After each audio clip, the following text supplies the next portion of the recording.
Hey everyone, it's Alan Schimmel and you're watching TechStrong TV. Today's Monday, December 21st. It's Christmas week.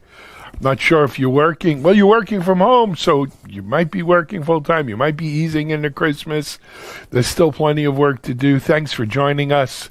We've got a great show for you today. I personally did 3 or 4 interviews that I wanted to bring to your attention. Let me tell you who I've got. I've got Tom, TJ Jermolak. And Tom, if you don't know, is an internet pioneer. He's currently the CEO of Beyond Identity. But Tom and his partner, Jim Clark, have probably founded 25, 28 more companies, internet companies, starting at Silicon Graphics, Netscape, Shutterfly, Excited Home, so many others. Tom talks to us. Beyond Identity just raised $75 million more in venture funding on their mission to make passwords obsolete. So good talk there with TJ, Tom Jermolak. Next, after Tom, I have my friend Colton Andrus. Colton is the CEO of Gremlin. Colton's also a pioneer in the chaos engineering space, having worked at Netflix and AWS. Speaking of AWS, they recently announced a chaos service product. It's a typical AWS offering, actually, and I think it'll wind up helping Gremlin.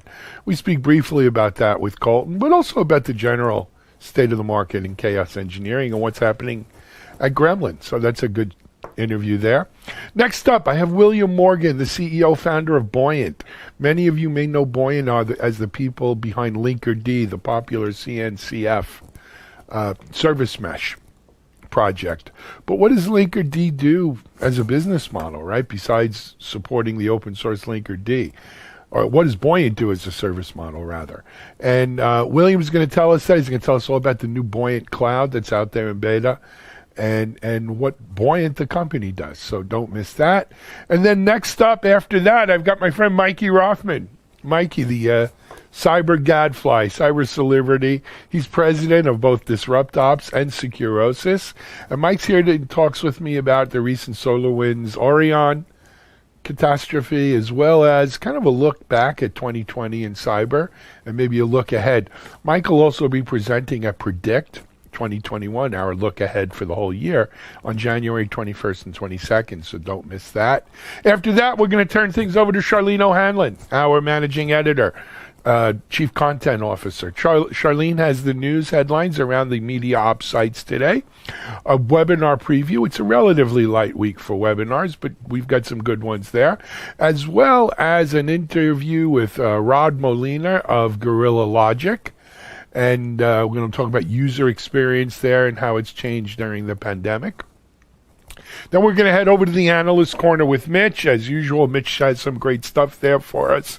He actually has a discussion with Ronan Slavin, co-founder and CTO at SciCode. He also has a video demo of the new CloudBees engineering efficiency module, another video of the new CloudBees feature management module as well. So 2 for the price of 1 on CloudBees there with Mitch today. And then I'll be back to wrap things off and send you out for the rest of the week. This will be the only fresh content this week, Christmas week. So that'll be it. We're going to take a quick commercial. We'll be right back with our first guest. Hiring great DevOps and cyber talent is a huge challenge for technical teams. Cloud transformation is driving demand higher. You've tried doing it yourself. Job boards, LinkedIn, didn't work. Recruiters are an option, but who do you trust and not waste your time and money? RecruitOps is the new way to source engineering talent. From MediaOps, the people behind DevOps.com, Security Boulevard, Container Journal, and more. We sit right in the middle of the hottest positions in Dev, Sec, and Ops, and the brightest minds in the field. If you're looking for a great position or the talent to fill it, we can help you. Trust us, risk-free. You know, Tom TJ Jermolak is an internet sort of legend.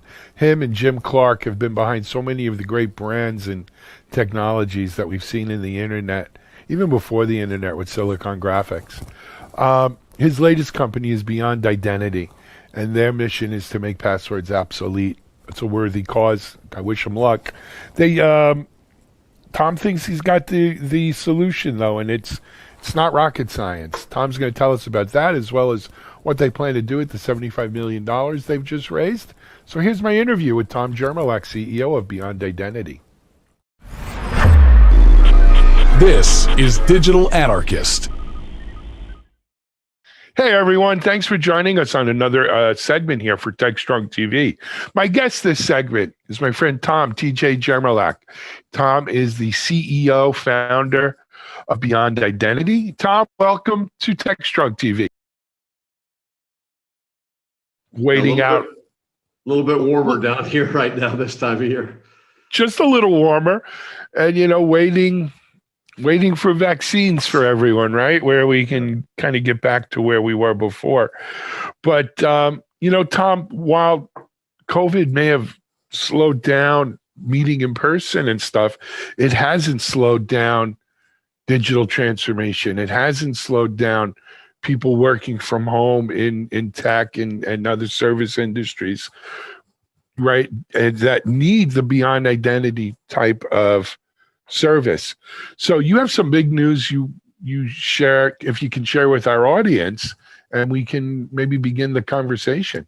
Sure, exactly. As you say, Alan, the COVID experience has rapidly accelerated corporations' need to deal with remote workforces, work from home, as they say, and I think we all now realize that that's not going away. There might be some slow migration back to the workforce for some part of the time, but it's certainly not going to be 100%. Okay, everybody go back to work starting in March.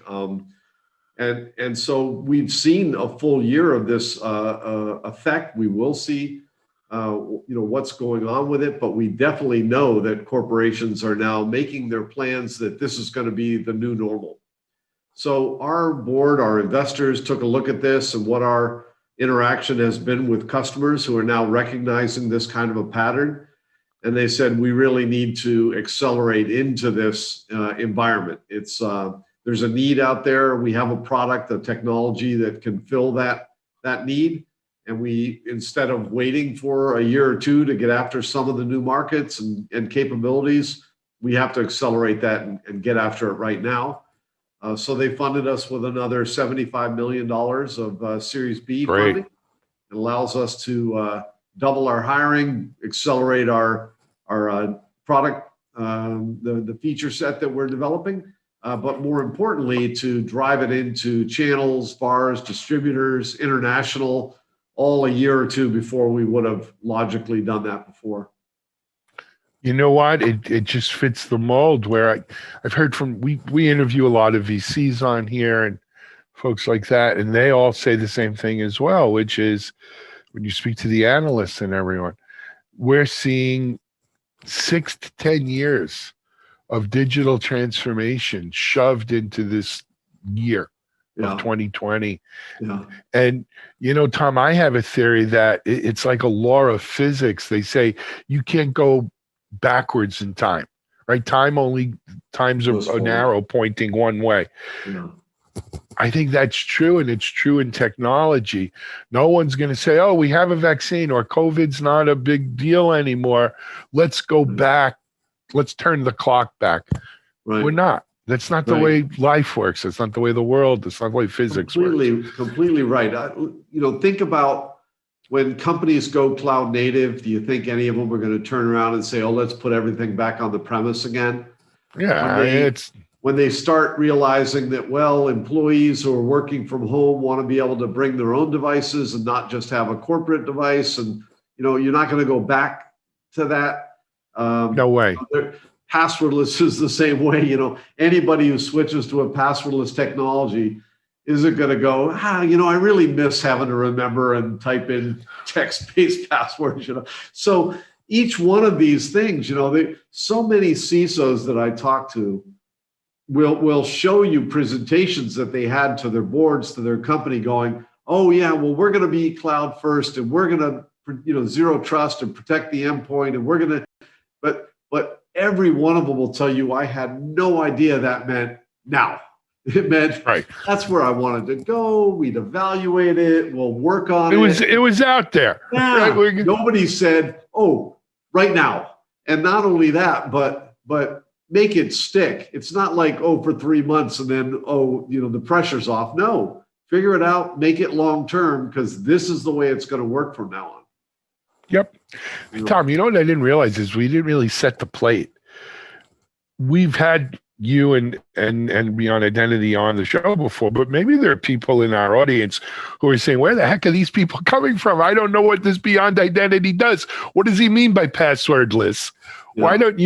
Why don't we clue them in, Tom? Right. What's Beyond Identity, passwordless? What do you guys do? Exactly. So identity management in the past, everything was very centralized. You came in, to an on-premise server, some set of hardware and software that was trying to identify you, authenticate you, provide you access to things, kind of the old world way of doing things. And it had a tremendous number of security issues with trying to keep up with that.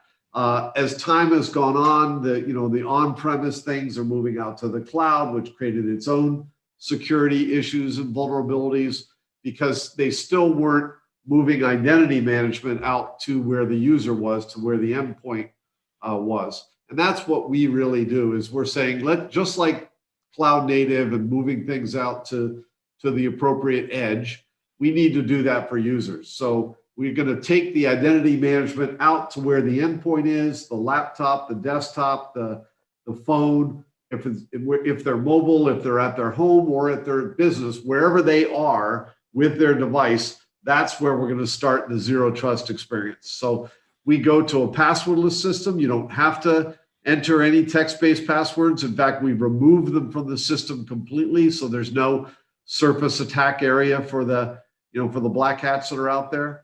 And we allow you to biometrically authenticate on your device, whatever it might be and wherever you might be, and securely enter the chain of trust for your corporation from wherever you are into their environment. Yep. And then, Tom, just briefly, and I don't mean to embarrass you, give folks an idea. What have you? This isn't your first rodeo, right?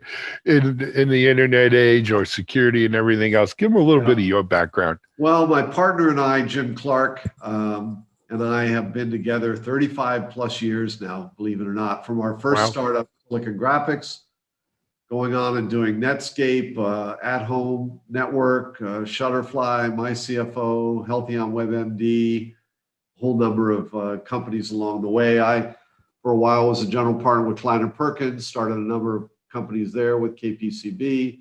He and I have done in the last 20 years, another 10 or 15 on our own that we've done. So very exciting. This one I've chosen to actually run myself. I haven't been running any of them lately. I've been a very active board member, but this is such a big market, such a big idea that I thought to myself, Alan, if I'm ever going to do one again, this is the one I really want to be involved with. It's a rocket ship going after a big market, and I got a great team. But solving a big problem. Yeah. It's a really big problem. Yeah, exactly. Security, look, passwords are 80% of the security issues, of the cybersecurity issues of the world at large today.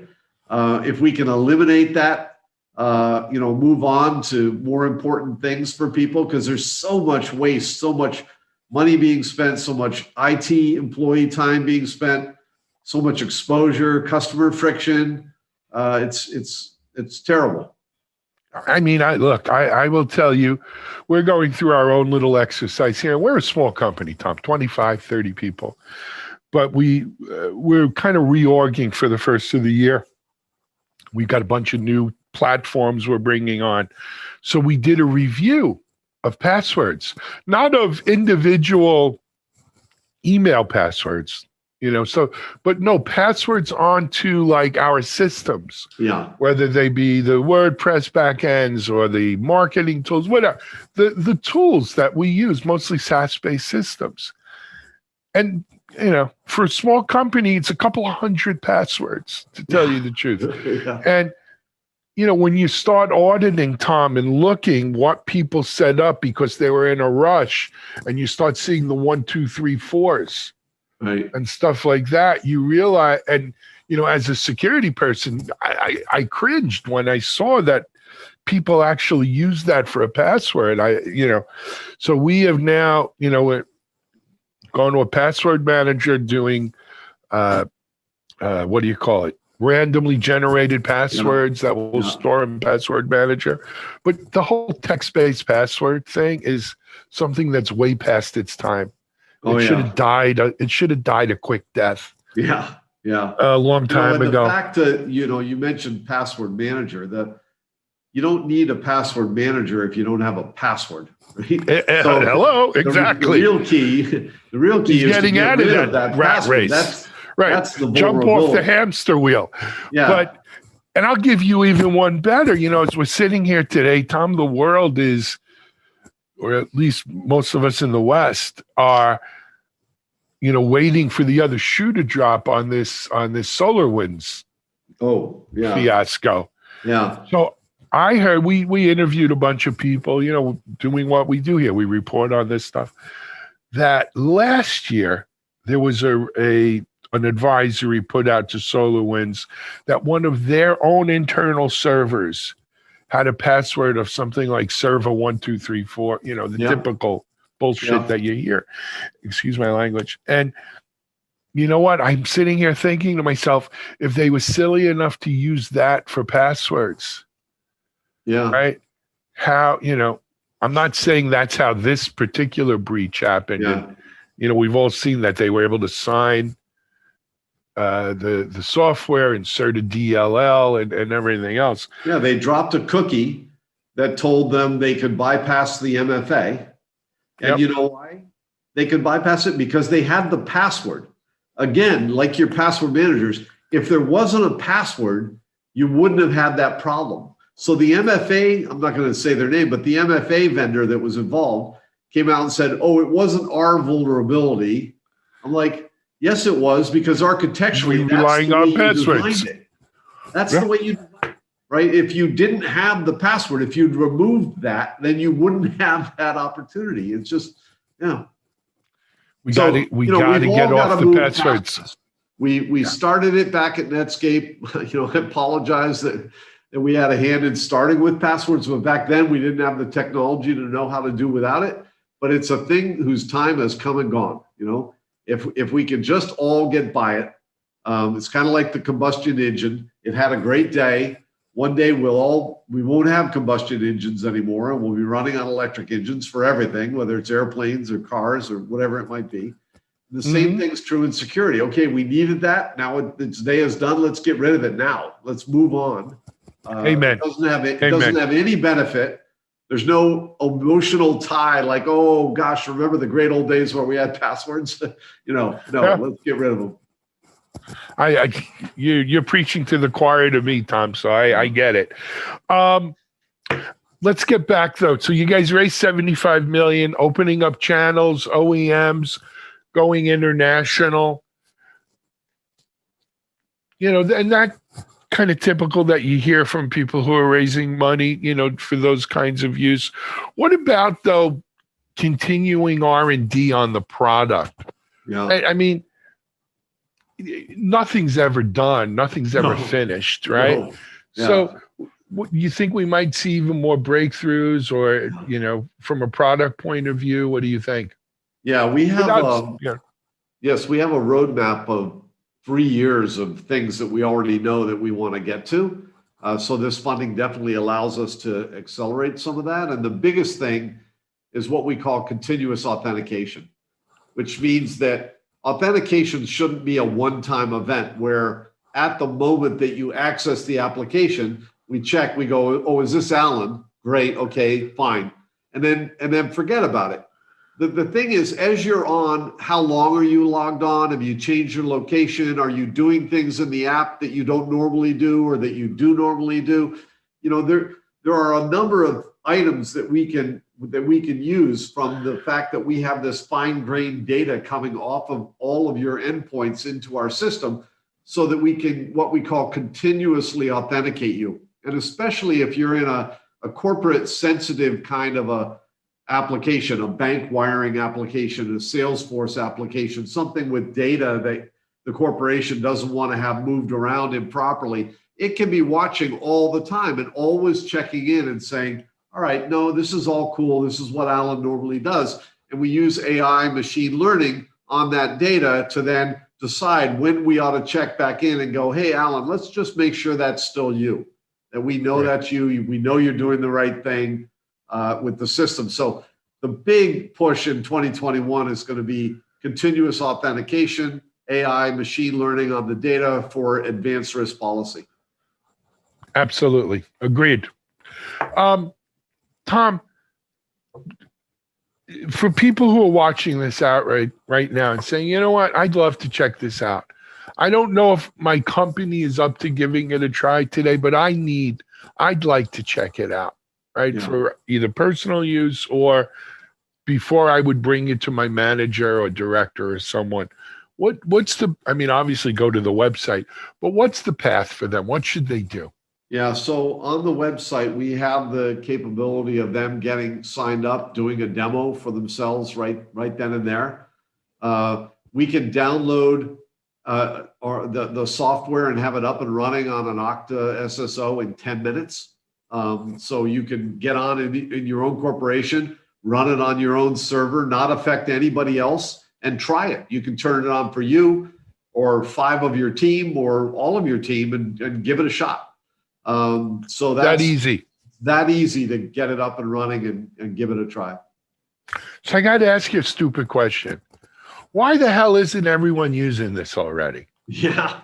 The Tahir El-Gamal, who invented it back at Netscape in 1995, is on our advisory board. And when we told him about the idea, he looked at me and he said, oh my God, TJ, he says, how did I never think of that? He says, wait, how did nobody ever think of that? So it's one of those things where, it's like a wheel. You see it and you go, oh yeah, that's obvious. That's the way I should do it. But until somebody happens to come up with it. So we've just figured out how to take something that already exists, because remember, this technology is used on the web today and has been for 25 years for web servers to talk to each other and move trillions of dollars of money around. Every time you go to Amazon and you buy something and it goes to a bank and for your credit card or PayPal, it uses this same technology.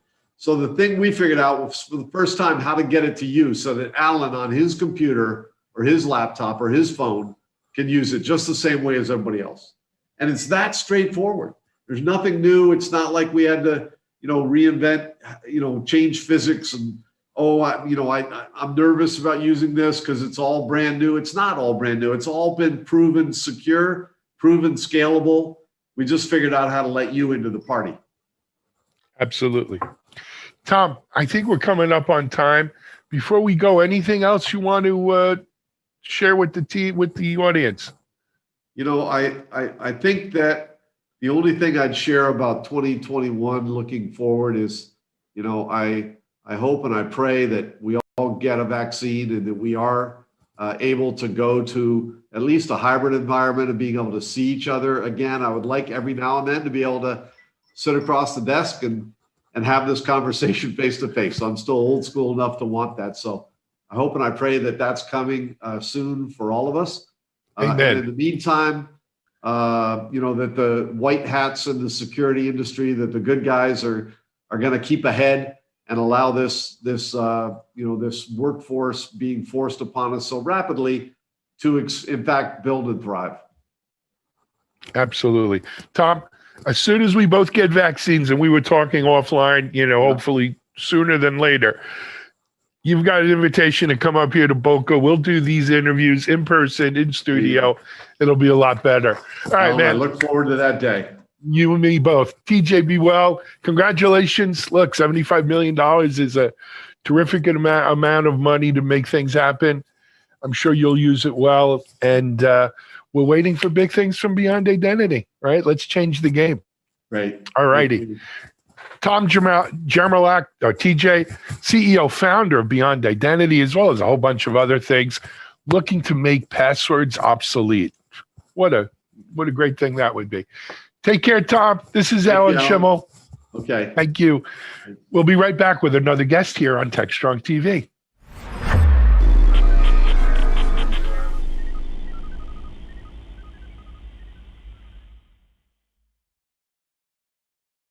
SecurityBoulevard.com is the leading resource for news, analysis, and education on challenges facing the cybersecurity industry. SecurityBoulevard.com covers all aspects of cybersecurity, including data security, DevSecOps, cloud security, application security, network security, security threats, and more. SecurityBoulevard.com has the largest selection of security content, featuring breaking news, blog posts, podcasts, and more. Visit www.securityboulevard.com to learn more. SecurityBoulevard.com, home of Security Bloggers Network.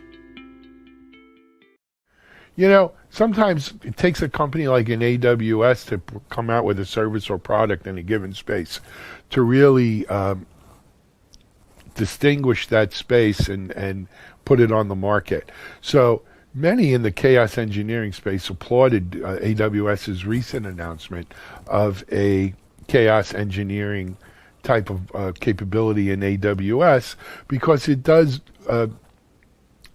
it verifies, you know, what that is, what that market's about and what's happening, and it's good justification. Colton Andrus is among those people. Colton's going to talk to us about the AWS announcement, about chaos engineering in general, and he was there at Netflix, he was there at AWS, and what's happening new at Gremlin. So here's my interview with Colton Andrus of Gremlin.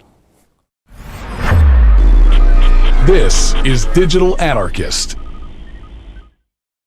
Hey everyone, thanks for joining us on another segment of TechStrong TV.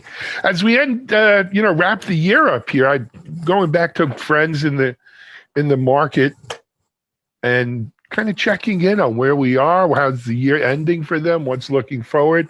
I'm really happy to be joined on this segment by my friend Colton Andrus of Gremlin. Colton, man, welcome. Thanks for having me. Pleasure to be here. I like the background. I know that, you know, it's a Zoom background, but is that like Colorado maybe, or? 100%. So I'm one of those people. I moved from the Bay to Denver this summer. This is a lake. Just this summer. Yeah, there's a lake about a block from my house, and this is the background. I grew up in the mountains, so it brings me closer to family, closer to home. But good for you. Good Zoom. When I had co-founded Still Secure, which was based in Boulder, I actually had a place called Superior, Colorado, which is right outside of Boulder, like near Louisville off 36. Just down the street from me. Oh, really? Yeah, no, I lived, we had a place there for about 3 years. It's funny, I lived in Boulder and Boca Raton, which is, where I live now. And there's probably not two more different places in the world, Colton, than Boulder and Boca Raton. One is like plastic, bright lights, and the other one's crunchy granola. Yeah. And it was a lot of fun. But you know what? It was a lot of fun. I had my Boulder friends, I had my Boca friends, and it was good times. Anyway, man, hey, welcome to TechStrong TV. Thanks for joining us again. How's everything at Gremlin? It's been good. It's been a good year. Yeah, it certainly has. Your Good. virtual event was a killer event. I enjoyed that a lot. Yeah, we had two great events this year. We had Failover Conf we did early in the year, right when COVID hit. We said, oh, you know what? There's a bunch of good talks that are going to go to waste. And that went off really well. And then Chaos Conf this year, grew leaps and bounds over last year, and a ton of great names, a ton of real good practical wisdom on stage. I'm a practitioner, so I want to hear the real story, the real winnings, the real learnings. Yep. I mean, it's been a crazy year with virtual events, Colton. Of course, we're ending it with an extended edition of Amazon reInvent, right? That keeps going on and on and on. But if you think about it, rather than bringing whatever it is, 70,000 people or 100,000 people into Vegas spread out up and down the strip, they've spread it out over a couple of weeks on virtual. I don't know about you, because as an Amazon partner, you're probably invested in it, right? We're a media partner covering it. And sometimes it just feels like a bit of a slow burn, if you will. It's been interesting to compare and contrast. 2017 was our first reInvent. We won Best Rookie Sponsor. There were 3 of us running the booth the entire time, and the team was like 10 or 12. And last year we had a huge booth. Most of the company was there, and it's bittersweet. On one hand, we miss getting the whole team together, the team events, staying up all night, running around, being exhausted, having customer meetings, being in the booth. On the other hand, it's kind of nice. Part of me was like, I'm wow, being exhausted. I got sleep all that week, and I don't, I'm able to get some work done, as opposed to just like, well, right that week off, it's a networking week. Exactly. Well, and not only that, quite frankly, as the CEO, as the CEO here, I deal with the same thing. It doesn't suck not spending all that money on T&E. Yeah. Right. Going to all these shows, man. We probably saved $1 million through the year like that. It's been interesting because, that the cost, on one hand, I miss those, shaking you and me both, customers and being face to face, but, budget wise, being a remote by default company, much less travel, much less, of the overhead, much more just efficiency and getting things done. It's been as we all know, an interesting. Let's face facts. You're sitting here in Colorado, not San Francisco or the Bay Area, right? It's all good. Hey, I want to talk a little bit about reInvent, though. Amazon did make an announcement. They are planning an upcoming. I don't think it's available now, but they pre-announced. I don't know.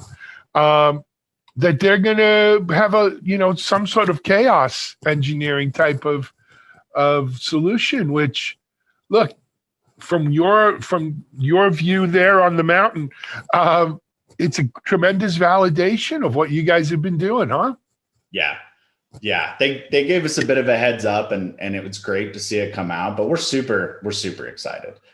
We've worked hard the last really 10 years, 5 years at Gremlin, but before that at Netflix and Amazon, evangelizing this space, teaching it, proving it out. And when someone like Amazon says, clearly this is important and valuable and something everyone should invest in, then you feel really good about it. And that's my team's response this week.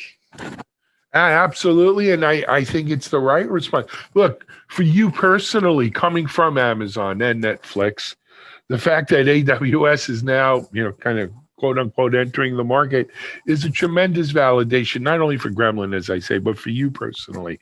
But also, quite frankly, if you look at other kind of, markets that AWS has entered like this type of thing, generally what happens is, look, it's the old jack of all trades, master of none kind of thing. But I'm not bad mouthing what AWS does or anything. They do a great job. But, they'll produce a tool for the masses to get them started, if you will, on chaos engineering. And then there's a certain segment of the audience will love it, right? A certain segment of that audience that loves it may outgrow it and say, hey, I want something a little richer, a little deeper, a little bit more full-featured, a little bit more mature, better supported, whatever you want to say. And, all roads will lead to Gremlin there. So that's not a bad thing either from a business point of view. Yeah, no, we're happy to, anything that helps people get over the uncertainty, the fear and the doubt, get their hands dirty, see the value and prove it out is good for all of us. The rising tide rises all boats. Rises all boats, absolutely. And then when we get to the part where people need more than the tool, they need some guidance, they need some help. The truth is, with many cultural transformations, tooling is a piece of it, but how you convince people, how you show the value, how you incentivize them, how you track it, how you change their daily work patterns and behaviors are pretty critical. And that's candidly what we see is the more difficult part down the road. And that's where, we've built a team that of practitioners, people that have lived and breathed this, people that can take that wisdom The other nice thing is we're taking those things that we're learning from our large enterprise customers and our big brands that we've been working closely with the last couple of years, and we're building those things into the product. Again, I think when we spoke before, I spoke a bit about, make it easy to do the right thing. And what we're doing is a difficult task. Reliability is difficult. There's lots of things that can go wrong. And, some of the biggest barriers to entry are, I'm not sure where to begin, and I'm not sure the best place to invest. And that's really what we're tackling this next year, is not tooling, not frameworks and support, but how do we take that knowledge we have in our heads and guide people, help them get the good outcome quickly, help them prove the value to their teams, help them get back to their day jobs and not worry that they're going to get woken up at night. Yeah. I think another thing, they say in life, Colton, timing is everything, right? I think when we look at 2020, all of these companies that really, like with a gun to their head, had to rush onto the cloud, digital transformation, adopting DevOps and Agile Lean, and all of these cloud native technologies, et cetera. Right? It was a headlong rush. Sometimes security was kind of pushed to the side. Sometimes some other best practices might have been, cut corners because we had to get online because we don't have an. I think what we're going to see in 2021 is, disciplines like chaos engineering, for instance, catch up and say, okay, now that you're on there and your hair's not on fire anymore, let's do this right. Let's make sure this thing is built right. It's being run right. It's being managed right. Right. You got the right people, the right processes, the right infrastructure. Let's tighten it up now because, we used all the spit and bubble gum we had, but now we got to make sure this thing's built right and it's built for forever. Right, because we're not going to start moving stuff back to the data center. We're not going to, do that. Right? Yeah. I think that's what we saw is everyone moved quickly because they needed to. Yep. That is what was required, is welcome to the new world. Everything's online. And candidly, we've seen a lot of hiccups this year. We've seen a lot of, in fact, the last 2 weeks, some pretty big outages that have occurred. And to reinforce your point, my customers have said, this is going to happen. This is the world we live in. We need to prepare for that. Some of my largest customers, can we handle losing availability zones and regions? Because, failure happens. Failure happens at scale, and we need to make sure our customers are well taken care of. Agreed, man. Agreed. Now, Colton, I don't want to put you on the spot because I know you guys have a lot of announcements coming out, over the course as we move into the new year. So what I am going to do, though, is make you promise that you're going to come back maybe next month and we can talk about some of these new developments in chaos engineering and what's happening at Gremlin. Yeah, absolutely. Fair enough. I would love to do that. I'd love to go deeper and really share a bit of what we've learned. I think it will dovetail. Again, 2020 was a hard year. It was a year of a lot of headwinds, but it forced us to get better quicker. We learned a lot. And really that's our springboard into 2021. Put the bad behind us. Let's take the good. Let's, be reinvigorated and go get it done. And so product wise, company wise, economy wise, society wise, I hope that's where we're at. That's where I'm at. Let's put the negative behind us and get to work and go make things better. I agree with you 100%, man. 100%. Hey, Colton, have a happy, merry holidays there, Christmas, New Year's. You're coming back in January. You're going to talk with us. But for people watching right now and they want to jump the shark a little bit and find out more about chaos engineering and how it can help them, where do they go on Gremlin? Yeah, gremlin.com is the landing page. I'll give you a little teaser. We just opened up our free edition. It was only a subset of the attacks, and we just pushed some changes to give everybody access to all of the attacks. So Gremlin Free is a great place to go get started, get your hands dirty, see how it works. And of course, my team's here and available. We've got a public chaos engineering Slack. I believe that's gremlin.com/Slack, So you can talk to your peers, talk to my team. You know, our goal is to help, to teach, to make sure people sleep peacefully through the night. A good goal, man. All right, Colton Andrews, CEO Gremlin here on TechStrong TV. This is Alan Schimmel. We'll be back with our next guest in just a moment.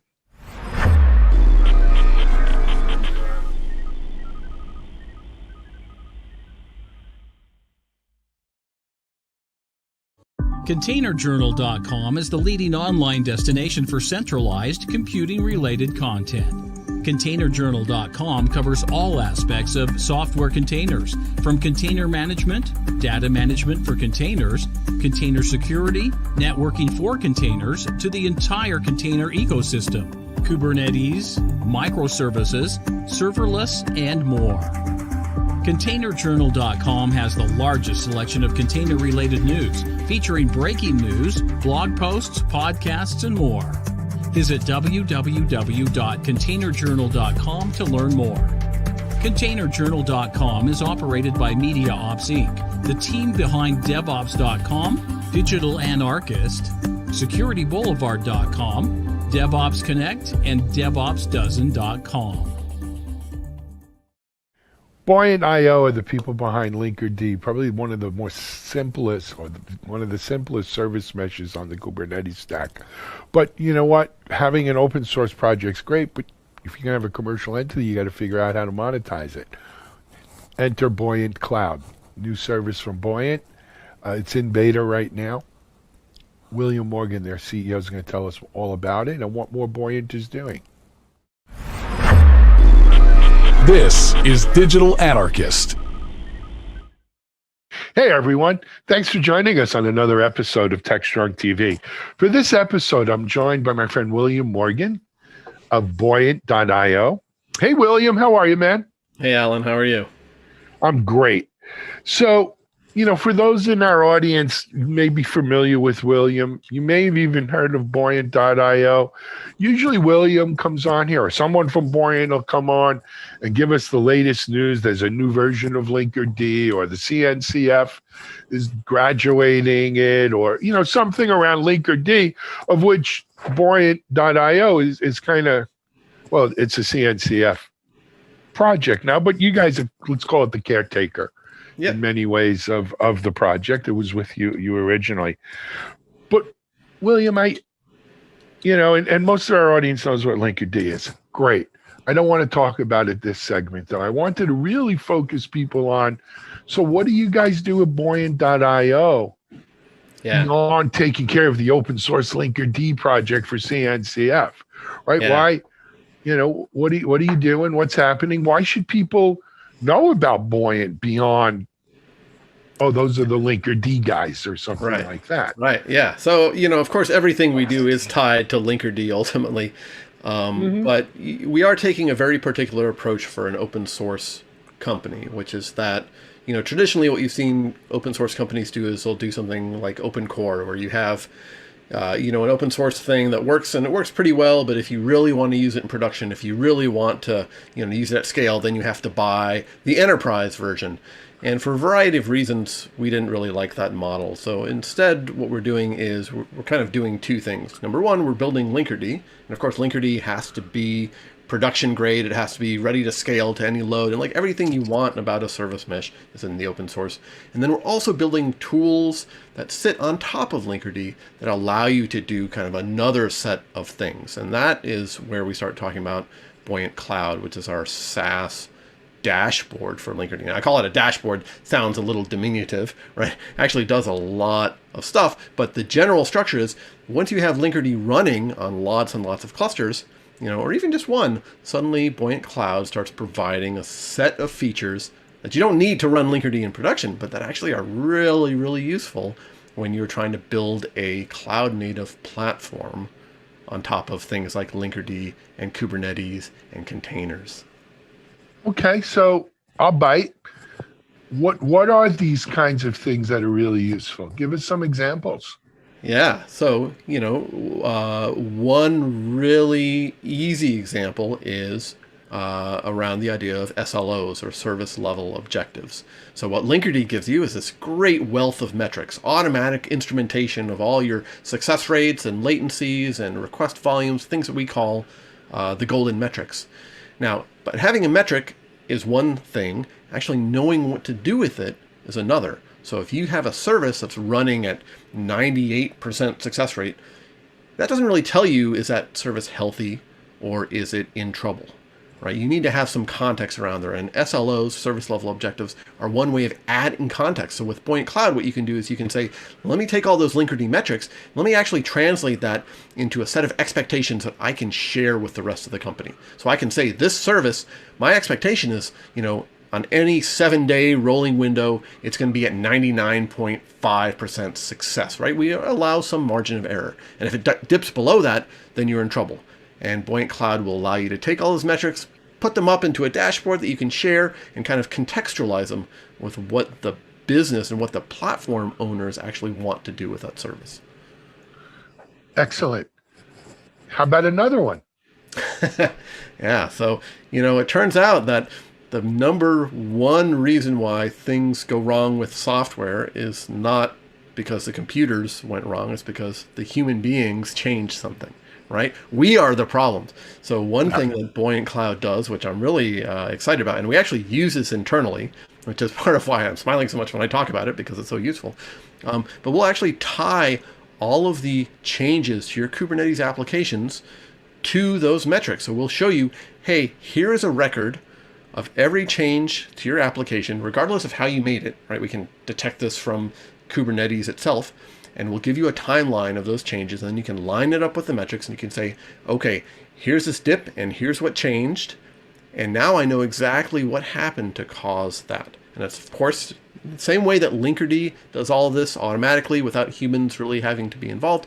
Buoyant Cloud has those same principles, so we do this all automatically for you without you having to do extensive configuration or integration or anything like that. Excellent. Excellent. I mean, obviously, there's more than several things that the dashboard and the Buoyant Cloud bring to the Linkerd user base, if you will. Yeah. So does that make, so is it sort of would it be fair to call it an open core type of strategy then? I guess in my mind, what open core refers to is, we have Linkerd and then we have Linkerd Enterprise. So what we're trying to sell is basically the same thing. And so for us, it really is quite different. You are running Linkerd on your clusters, right? That's part of why it has to be, in my mind, it has to be open source. Everything has to be out there. It has to be like a CNCF thing, right? This is something you're bringing into your environment. Whereas Buoyant Cloud is a SaaS product, the kind of the risks associated with that are much, much less, right? You're not operating that yourself. And the goal is actually, the goal of the two, is quite different, right? Linkerd, the goal is we want to give you all the value of the service mesh, reliability, observability, security, in an ultra-light package that's low overhead, low maintenance cost. With Buoyant Cloud, what we want to give you is the ability to build the ultimate Kubernetes-based platform, right? So there are things that you can solve very easily in open source, and there are things that are hard to solve in open source. Things where having a hosted dashboard that you can share with the rest of your team, that everyone in the company can look at and annotate and get on the same page, that actually fits really, really well into the SaaS model. Yeah. Well, in this whole set, so William, I'm old, right? I've been around open source pretty much since Linux came on the scene. Right. I've seen open source explode, right, to become the dominant form of software today in many ways. And, we've seen the business models. We've seen business models succeed and business models fail. It's generally agreed to, the first open source business model was, well, we'll provide support and training. Right. Right. And then I think people quickly realized that it was hard to build a viable business just around support and training. Right. And I think that kind of gave rise to this so-called open core, which in my mind, a better term for open core was a freemium model, right? Where, a subset was truly an open source project. Now, in my mind, also, though, William, the line was that open source project had to be full featured enough that you weren't forced to use the freemium modules or add-ons, right? If the thing's useless without it, it's not really open source software. It's clickbait, you know? And so that to me was where the line was. Right. But there were, as you say, enterprise features or enterprise versions that did have, you know, enterprise features or stuff that people would be worth paying for. Yep. And we saw a lot of companies kind of be successful. Then, of course, came the SaaS revolution. And to me, that's been the great enabler of open source business models. Yeah, you could use the open source product or project software. You got to install it. You got to maintain it. You got to run it.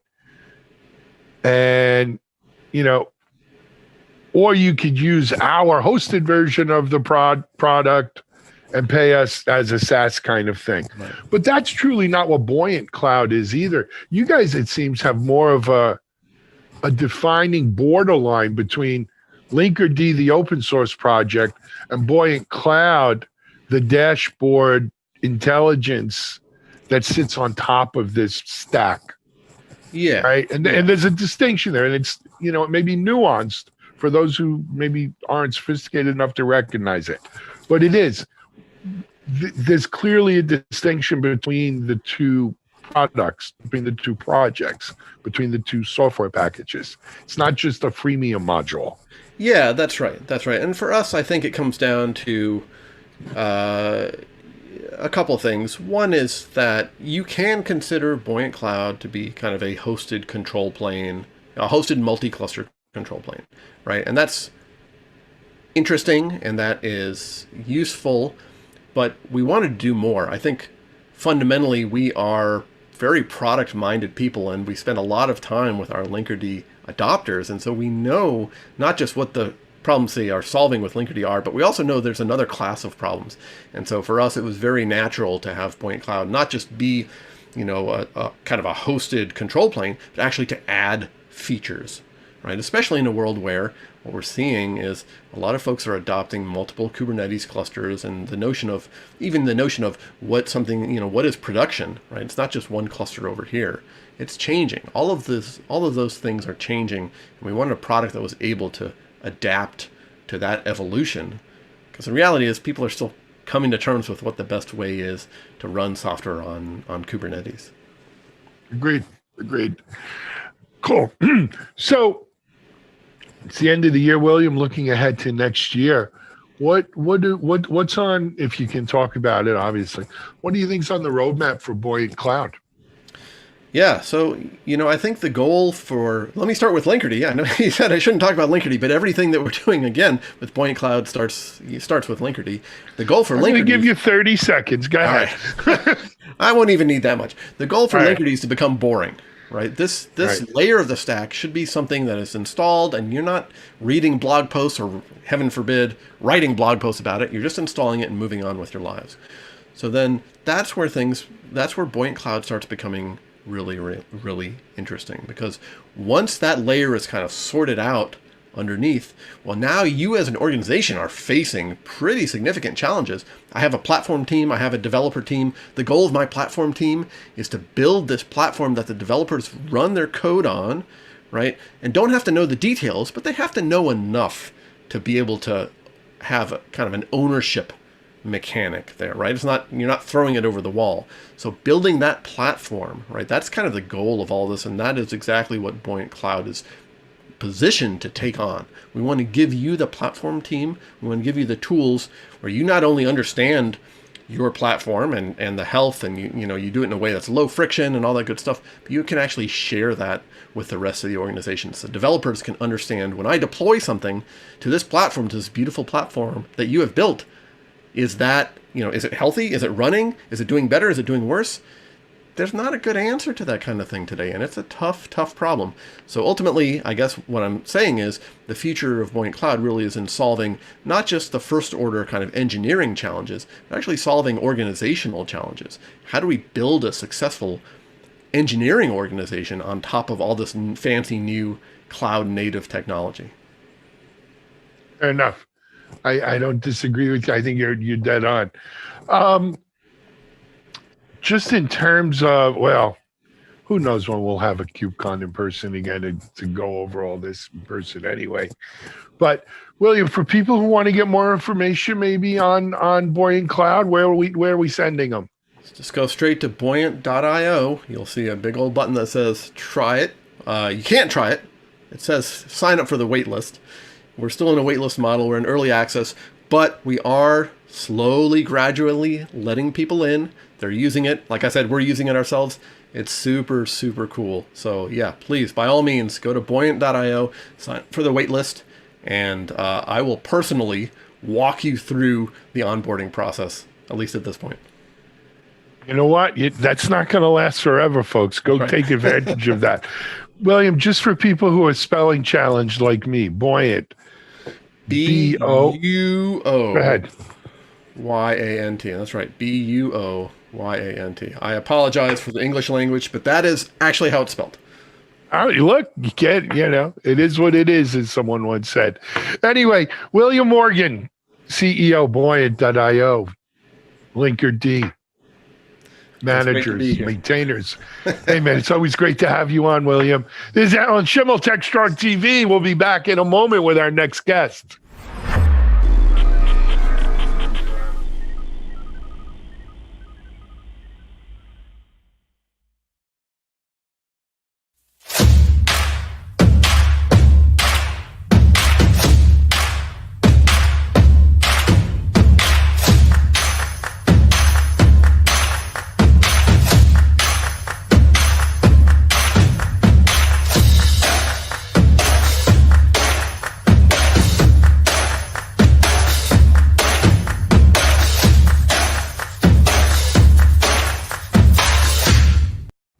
I know Mike Rothman 15 years, maybe more, 20 years. Always a pleasure to have Mike on. He's smart as a whip about security, funny, and we just have a great time whenever we get together. Caught up with Mike. He's going to talk with me a little bit about the SolarWinds Orion event, as well as a look ahead and a look behind in cyber this year. Mike Rothman, president of DisruptOps and Securosis. This is Digital Anarchist. Hey, everyone. Thanks for joining us on another segment of TechStrong TV. My guest this segment is my friend Mike Rothman. Mikey Rothman, he's president, founder, co-founder of DisruptOps, also founder and I forget if it's CEO or president of Securosis.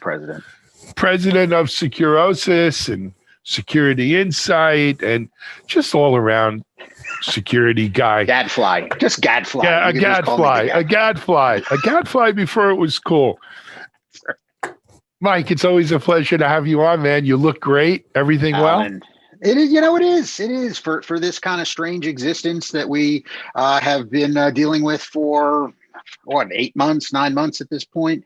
We're doing okay, right? Security's very fortunate, kind of both businesses, both Securosis and DisruptOps are doing well. Family's good. So again, I really can't complain about much, so I'm not going to. Good. And who would listen anyway, Mike? Let's face it. That's right. Another guy kvetching who about would something. care? Who needs that? Yeah, just another kvetching guy. All right. So, but let's move to security. So, Mike, thank God businesses are doing well. Everyone's well. 2020 has been the most unusual year I can remember, pretty much ever in my life. Yeah, I think the year the dot-com burst was crazy. Like shitty, but interesting would be okay. Yeah, but look, let's be honest. You said business is good. Yeah. Not good business is good here. I think a lot of us in cyber, in tech in general, in services in general, like service industry jobs, who've been able to transition to working from home, have missed out, thank God, on the misery, a lot of the misery, on a lot of the economic misery. We haven't missed out on the 1 in 1,000 Americans are dead. We haven't missed out on our social lives being upended. We haven't missed out all of that fun, but we have missed out on, do we have food to feed our children? Yeah, that's right. Right. That's right. That's right. And thank goodness for that. Yeah. But let's try, if we can, focus in on cyber and the world of security and cloud native and DevSecOps and all of that good stuff, cloud security over the year. I don't know if I'd call it shitty necessarily, unusual, yeah. No, but I think we've made progress in some ways. We have. And if anything, I think the pandemic, the work from home has really started to accelerate a lot of the things that were already in motion.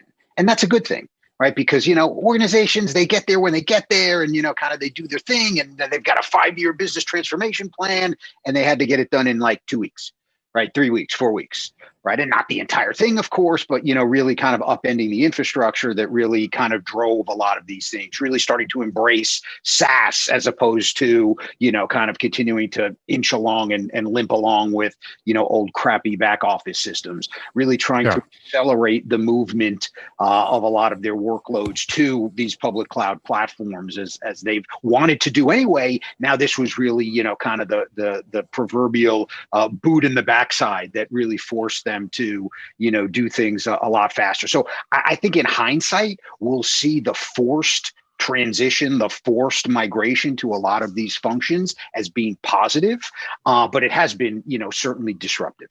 And it really, kind of starts to highlight the fact that many of us have taken shortcuts because we had to, right? There's not been the big planning thing. There's not been the 4-page, or 40-page deployment document. There's a get it done, do it now, don't ask questions, a lot of ready, fire, aim, a lot of things we're going to have to go and look at very critically to figure out what compromises did we make. Are those compromises acceptable? What do we have to do to really kind of provide the right types of controls that we know we need? We just didn't have time to put in place. So I think a lot of when we look forward to 2021, continued acceleration on a lot of these trends we've been talking about, but really what I hope to be is a considerate thinking about what these controls need to look like as we move forward, and then retrofitting a lot of what we kind of just slammed into place with, I think, more well thought out, kind of controls and policies in place. You know what, Mike? Had we had this conversation 10 days or 2 weeks ago, I would have agreed with you 100% that 2021 is going to be about fleshing out, putting flesh on the bones of the straw man that a lot of organizations have used for security. As you said, not ready, aim, fire, ready, right? Or whatever it is. That's right. Basically, look, we did things in a rush to get it done, and now we got to make it right? And that would have been a great theme for 2021. Right here, because 2020 is what 2020 is, right on the tail end of 2020. They when we thought we were done, they pulled us back in, right? More. That's right. Just one more. Take this on the way with you. Steve Jobs comes back from the dead. Just one more thing. One more thing. Just incredible. This SolarWinds thing. And I'm not here blaming SolarWinds. I realized a year ago someone said one of their passwords on a server was SolarWinds 1234 or whatever, and shit like that happens. But that's not what got us in this predicament.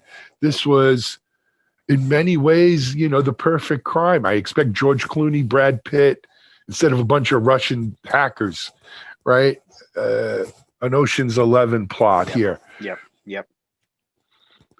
But I think it's going to, at least for the first half of 2021, kind of grab our attention, grab our headlines, grab our how do we prevent this and how do we mitigate this. Interested in your thoughts. Well, I mean, let's be clear. Supply chain effect and attacks have been with us for a long time. And a lot of how we are building technology stacks and applications are going to exacerbate the situation, right? We're allowing access from third parties into our stuff because we have to, right? They've got components and they've got critical pieces of what it is that we're doing. We don't want to go back and backslide into this idea that we have to operate everything. I'm going to clutch, my entire infrastructure. I've got to be able to touch it. I've got to be able to go down to the second floor and see the blinky lights, right? Nobody wants to go back to that. But with that means we're going to necessarily have to accept an increased attack surface, and this is one of the logical conclusions to that. Honestly, when you think about it, and again, you kind of hate to kind of do the little hat tip to folks, but Orion was actually a perfect Trojan for this kind of attack. It's a network monitoring tool. So it comes in, it's doing recon because that's what it does, right? It's sending traffic back and forth over the network because that's what it does, right? And then it's really just, the only opportunity you have is on exfil, right? And you can encapsulate that, and it's SSL, so it's really difficult unless you're doing full SSL decrypt on the way out. There's really no way to figure out what this tool is actually doing and who it's communicating to. So almost a perfect Trojan from that standpoint. What do we do to defend against it? You look at a number of these other tools that are here on every device that we have. I don't know, next generation AV. It wasn't, but it could have been. Right. If that type of tool was kind of compromised in the same way Orion was, similarly, game over. Right. What do you do in that kind of environment? Well, I'm going to monitor more. I'm going to look at more exfil. I'm going to do more decrypt. Okay. You're still not going to be able to truly cover everything. So it's back to understanding what our risk really is, trying to mitigate that to the greatest degree possible, and moving on with life. Right. You know what? You're going to go home today. You're sitting in your office and all I see is green, but by the time it's all produced, there'll be some nice background and stuff like that. You go in your office, you get in your car and you go home, right? There's a risk in that. I actually don't go anywhere. I just sit in my basement all day, but maybe, I don't know, today maybe you're risk adverse, right? Well, no, but you know what? Today may be the day I get to do a Trader Joe run. If today's the Trader Joe run, then I get to get out of my house, right? Yeah. There's risk in that. There's risk in everything. So we have to understand and really start taking this risk perspective. And not that we don't do it seriously, but we go through the motions, right? We do our checklists, we do all that. Now we really have to start thinking. I saw some guy say, well, we got to start protecting the data. Good luck with that, man. We've been trying to do that for what? I don't know. We've been doing this for a long time, 25, 30 years at this point. So, I think that there's going to be, like the retailers, when we used to have retail, right? Shrinkage was 2%. If it went up to 4%, they were screwed. If it went down to 1.5%, they made a whole bunch of money that year, because that's just the cost of doing business. So again, not to be, totally cynical or defeatist or, just not accepting, kind of the reality of the situation. I don't know what you do, because I'm not smart enough to know what you do for a well-architected, state-sponsored type of supply chain attack, because the tool was doing what the tool does. It wasn't acting maliciously. It was actually acting normally under control of a malicious actor. And in that case, again, I don't know what you do. I have a couple of thoughts on that. First of all, if we were talking about selling ladies' lingerie on the third floor, I would give a shit whether they were broken into or not, quite frankly. But we're not talking about ladies' lingerie, right? We're talking about Department of Homeland Security, potentially DOD, three-letter agencies, etc. And so from a risk point of view, one of the things, when we're evaluating risk and reward and all of that is these are, high level kinds of targets. These are high yield kinds of targets. So we do need to, I don't know there's no silver bullet or magic bullet here. So anyone looking for that, hold on, Alan. Let's kind of use a little Cold War analogy, right? Mm-hmm. There was no defense against a nuclear attack.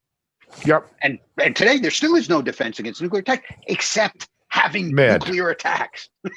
If you Right. have No, your own man. warheads Mutually and assured they have their- mutually that's assured right. detection, So destruction. the reality is the way to handle this on the part of if the actor was Russia, and we all know it was Russia, we got to hack the shit out of them, right? And again, you know, if only just to say, by the way, we know you were in here, and that's fine. There wasn't a lot we could do to stop it, but we're in your stuff too, right? And I think, you know, kind of So I 10 think years that's ago, thing, but you don't say that, right? We'll of do course that. you don't say that. I'm but going you to know assume that. we're doing it. Assume And the we're doing it.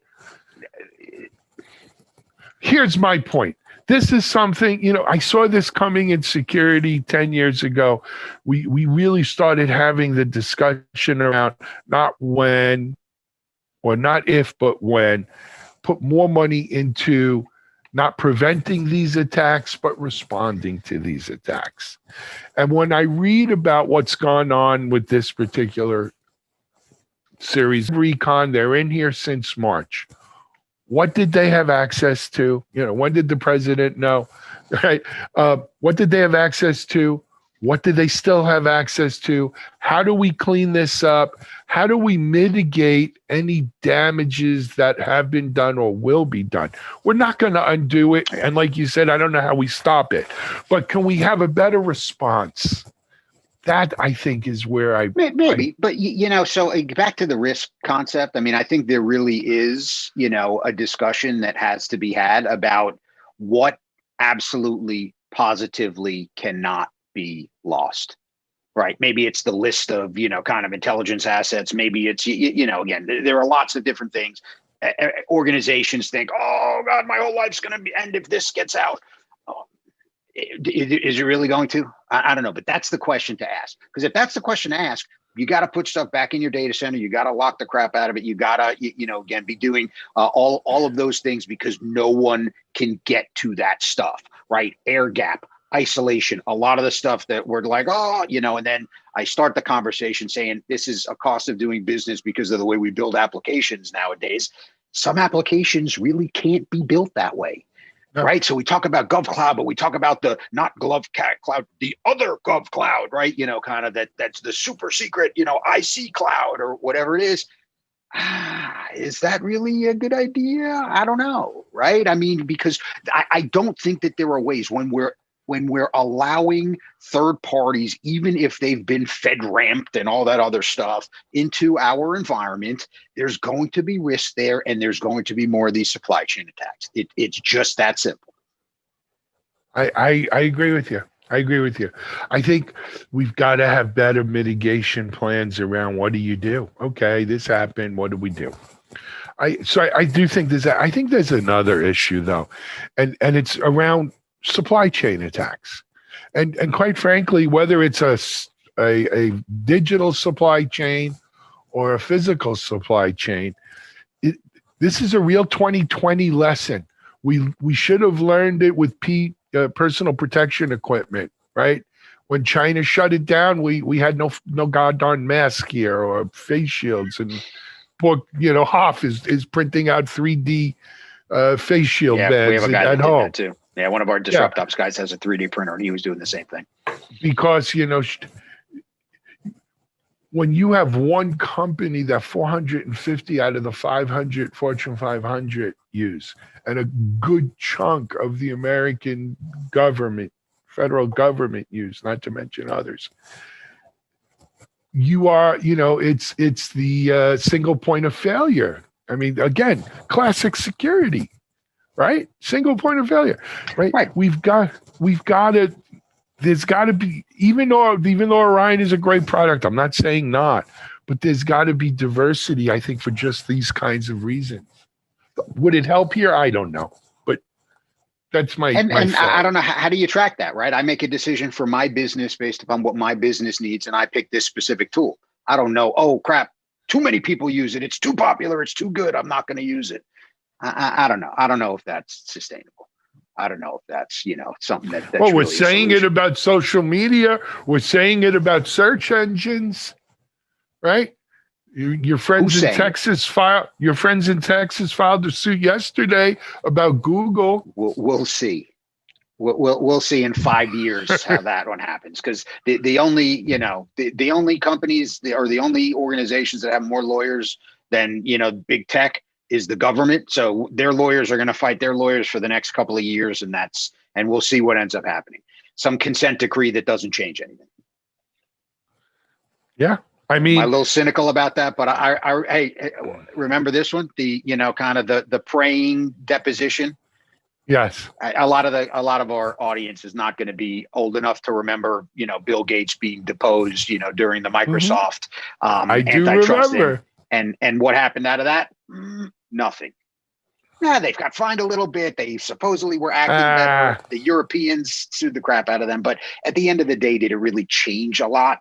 No, it was market dynamics that impacted Microsoft for a long time out of that. It wasn't, they struggled for a little while, and struggle is all relative, right? But, kind of they struggled for a little while because they weren't competitive in the market, not because of a consent decree or not because, kind of the FTC went after them, right? And then they became more competitive in the market when they got cloud religion and all that other, kind of stuff. So markets still win in this environment. And as long as people choose to get predominantly all of their news from some of these sources, nothing's going to change.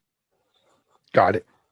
So let's bring it home to Disrupt Ops a little bit. What is this SolarWinds situation? How any effect on your? No. As you said, you're still going to maybe go to Trader Joe's today.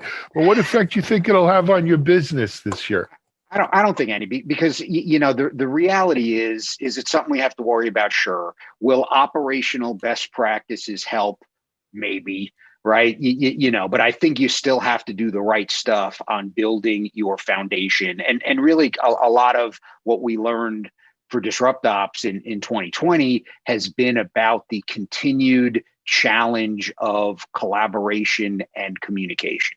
And when you think about DevOps being built to remove a lot of these silos, right? To eliminate friction, to make everything work much better. And you still scratch your head and go, the security folks don't talk to the ops team, don't talk to the dev team. And isn't these just the same dysfunctional patterns that we've been dealing with since the days of big waterfall? And the answer is yes. So what we've really discovered this year is that longer term, aspirationally, folks want their environment to be as autonomous as possible, right? Let the machines do what the machines are great at. Let them, fix the things that we know need to be fixed. Let's look and make our infrastructure and instrument it to be much smarter so that we know when, we've got edge conditions that need to be addressed, violating guardrails, what have you. Let the machines fix those. But that's, again, aspirational. Right now, the big problem seems to be, I have an alert, I have a trigger, I don't know who's responsible to fix it. And if I do know who's responsible, they don't understand contextually why it's important to do that kind of stuff. So we focused a lot more on getting the right information to the right individual, whether it's dev or ops or even within security, who is actually responsible to fix these things, and give them either the information that they need to fix it or actually allow them to do it through the automation capability of that. And that's really started to resonate with folks, because they're realizing that, again, all of this stuff is great, and Gene is Gene Kim is a genius, and all these folks have envisioned a world that really makes a lot of sense, but it's bumpy to get there, right? It's bumpy to get there, and that you do need kind of capabilities and assistance to really break down a lot of these organizational barriers. That just because we're saying you're going to DevOps doesn't make it true. And that's really the thing that we learned in 2020. And I think it makes 2021 very exciting because, again, folks are really starting to realize that before they can get to any of this, kind of fancy autonomous automation type stuff, they really have to make sure that everybody's on the same page and aligned relative to what needs to happen.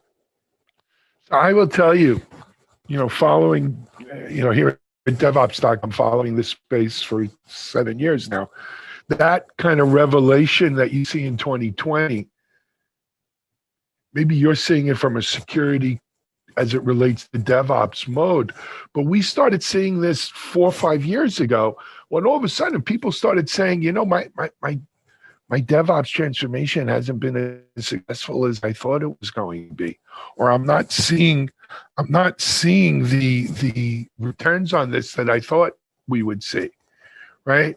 Because you know what, Mike? It's not easy. But the reality is progress isn't always easy. It's lumpy.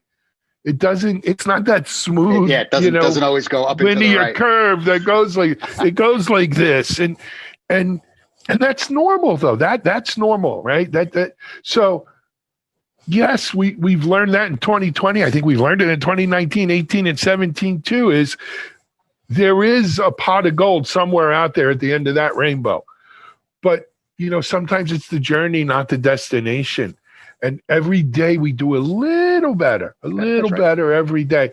And over the course of years, you do see progress. That's right. And I think we have seen kind of progress. But again, I think that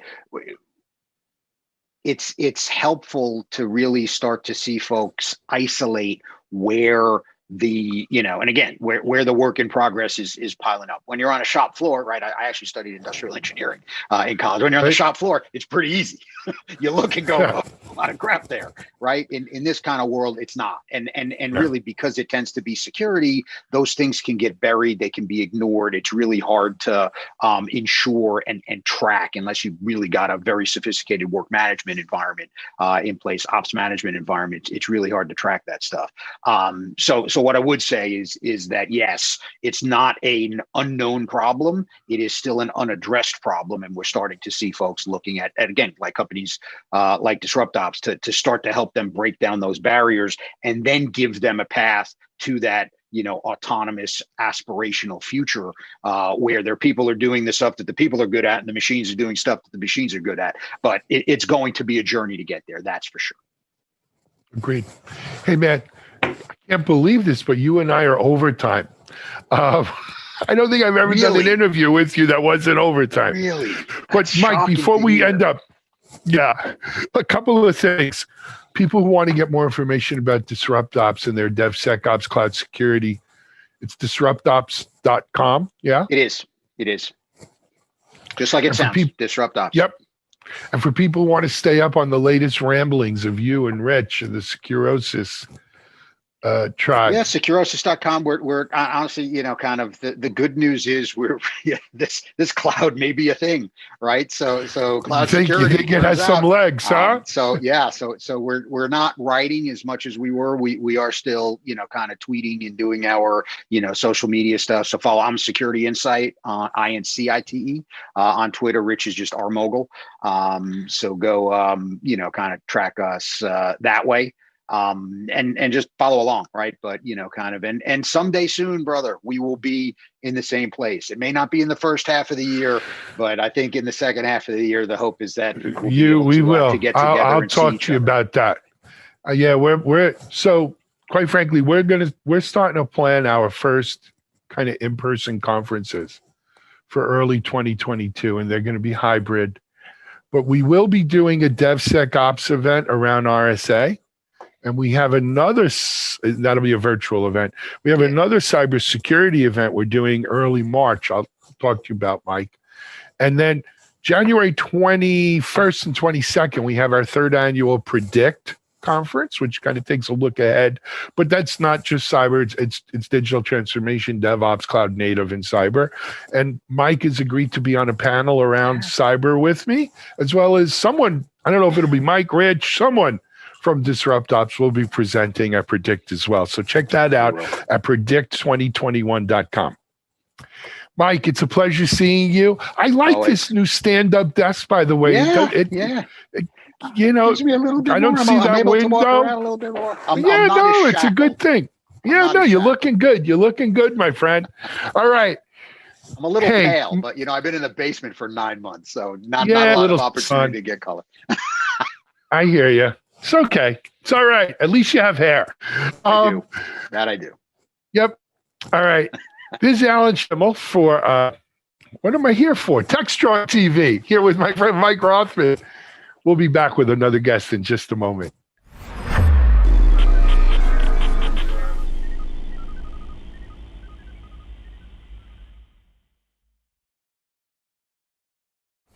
Next up, we've got Charlene O'Hanlon, our Chief Content Officer. Charlene has news around the sites today, as well as a really short webinar preview. We don't have a lot of webinars this week, but the ones we do have are pretty good. So she's going to give us a shortened version of that. And she also has a conversation with Rod Molina of Gorilla Logic. Here now is our Chief Content Officer, Charlene O'Hanlon. Hey everybody, happy Monday. Today is Monday, December 21st. I'm Charlene O'Hanlon and I am here with the Monday edition of the news headlines. First up on DevOps.com is an interesting take on gaming in the holiday season, or more accurately, how game developers can survive working crunch time remotely. The holiday season is always a stressful time for game developers because that's when a lot of games are scheduled for release. This year presents a unique set of challenges to folks in the gaming industry and in the dev space at large because of the pandemic and the shift to remote work. How the world's first ever work-from-home gaming crunch time will affect actual release schedules, workflow, collaboration, and game quality remains to be seen. I guess we'll know soon enough. This article offers up 6 tips to help organizations get through the holiday crunch successfully. They're written with gaming companies in mind, but they are relevant for any organization with a crunch time, which is pretty much any organization. Next up, we have an article that looks back on 2020 at the major events that have impacted cloud adoption. The first is a gimme, the pandemic, but I would argue the pandemic actually was a catalyst for increased cloud adoption as organizations moved more of their applications and workloads to the cloud to not only enable their employees to remain productive, but also to increase the efficiency of their apps and services. As a result, we saw continued dominance of the big 4 cloud providers, AWS, Google Cloud, Microsoft Azure, and Alibaba Cloud, and an increase in the use of serverless and container technologies. This article lists some other trends as well, and in my opinion, they are all rooted in some way to the new way of working as a result of the pandemic. Definitely an interesting read. In news, Morpheus Data has added a turnkey edition of its hybrid cloud platform that it is aiming at the mid-market space. The mid-market traditionally is a victim of Goldilocks syndrome. Everything is either too big or too small, and so it's pretty much an underserved space. In the mid-market, organizations often have a small IT department, but certainly not the person power to handle complex technology integrations or cloud implementations. Morpheus hopes to capitalize on that barren space through its Morpheus Essentials offering, which the company has priced at $16,000 and can be deployed on VMware, Nutanix, AWS, Microsoft Azure, and Google Cloud Platform, and it plans support for Kubernetes in the future. The company also updated its core platform to include new features such as support for a plugin framework that provides integrations with nearly 100 cloud services without requiring DevOps teams to write code. The idea is to reduce the level of friction that IT organizations find when they're trying to centralize the management of public clouds and on-premises environments. Over on Container Journal, we have an article about a vulnerability that affects Kubernetes versions, all Kubernetes versions. The vulnerability is CVE 2020-8554, and it's making the rounds, and it has the ability to allow authenticated but malicious users to remotely bypass security restrictions. This article details how the vulnerability works, and it's a fascinating read if you want to understand how a flaw in code can have such a major impact on its security. It also underscores the need to include security in all phases of the development lifecycle, as it is possible vulnerabilities can be introduced at any place in the CI/CD pipeline. We touched on that in another article last week. Virtual patching is one methodology touted as a way to help reduce or mitigate these types of threats, as it protects runtime assets such as containers and hosts by eliminating opportunities for existing vulnerabilities to be exploited. With virtual patching, it's not necessary to update or replace the running asset to apply patches. It simply can block suspicious or malicious activity, anything that is outside of what is considered normal and acceptable application container behaviors. As container security becomes a greater issue, which it will as more organizations adopt serverless and cloud-native infrastructures, virtual patching and other ways to secure container environments will be an increasingly larger part of the Kubernetes conversation. I think 2021 will be a watershed year for cloud-native security. All right, over on Security Boulevard, we have an article that breaks down the recent SolarWinds hack and subsequent supply chain attack that impacted a growing list of its customers, including FireEye and different U.S. federal agencies. This is bad, and all signs are that it's a lot worse than we've ever seen before. Entire swaths of our government have been compromised by what researchers believe is the Russian hacking collective known as Cozy Bear. And who knows what information they currently have and what they plan to do with it. It most likely will be years before we see the full impact of this data breach. This article takes a look at what happened, how it happened, who's affected, and what organizations should do, even if they're not impacted. Finally, we have an article that looks at the continual problem of securing IoT devices and a movement by manufacturers to address that. The initiative is called Project Connected Home over IP, or Project CHIP, which launched last December and includes heavy hitters including Amazon, Apple, Google, and the Zigbee Alliance. The aim of the group is to develop and promote a standard for interoperability that emphasizes security by defining a specific set of IP-based networking technologies for device certification. The goal is not only to improve compatibility, but also to ensure that all data is collected and managed safely. Dozens of smart home manufacturers, chip manufacturers, and security experts are currently participating in the project. The group is still hard at work at developing a standard, but the effort demonstrates that manufacturers can come together to improve device security without needing the government to step in and force them. Security of IoT devices is a major issue, and as work from home continues, I expect it's going to grow only larger as security threats increase. All right, that's all that I have for today's version of the news headlines. Check back tomorrow when I'll have a fresh batch for you. Until then, have a great day and stay safe. This is Digital Anarchist. Hey everybody, welcome back to TechStrong TV. I'm Charlene O'Hanlon, and I am here now with Rod Molina, who is a DevOps practice lead at Gorilla Logic. Rod, thanks so much for joining me today. I appreciate it. Thank you for having me. Great. Tell me a little bit about Gorilla Logic. Yeah, sure. We are a nearshore specialized consulting services company. Our main niche business model is consulting services and product development for high growth companies in the US, basically. We've been thinking about moving to other markets, but mainly for now in the US. Okay. All right, great. So wanted to talk to you a little bit about how kind of the user experience has changed and DevOps' role in that in light of the pandemic, and just some of the factors that organizations maybe perhaps need to keep in mind when they are looking at their CI/CD pipeline and their DevOps practices, and how really that's kind of changing. So can you tell me a little bit about what you're seeing kind of in the space, especially as it, as I said, it pertains to user experience in DevOps, maybe over the last couple of months? What's changed?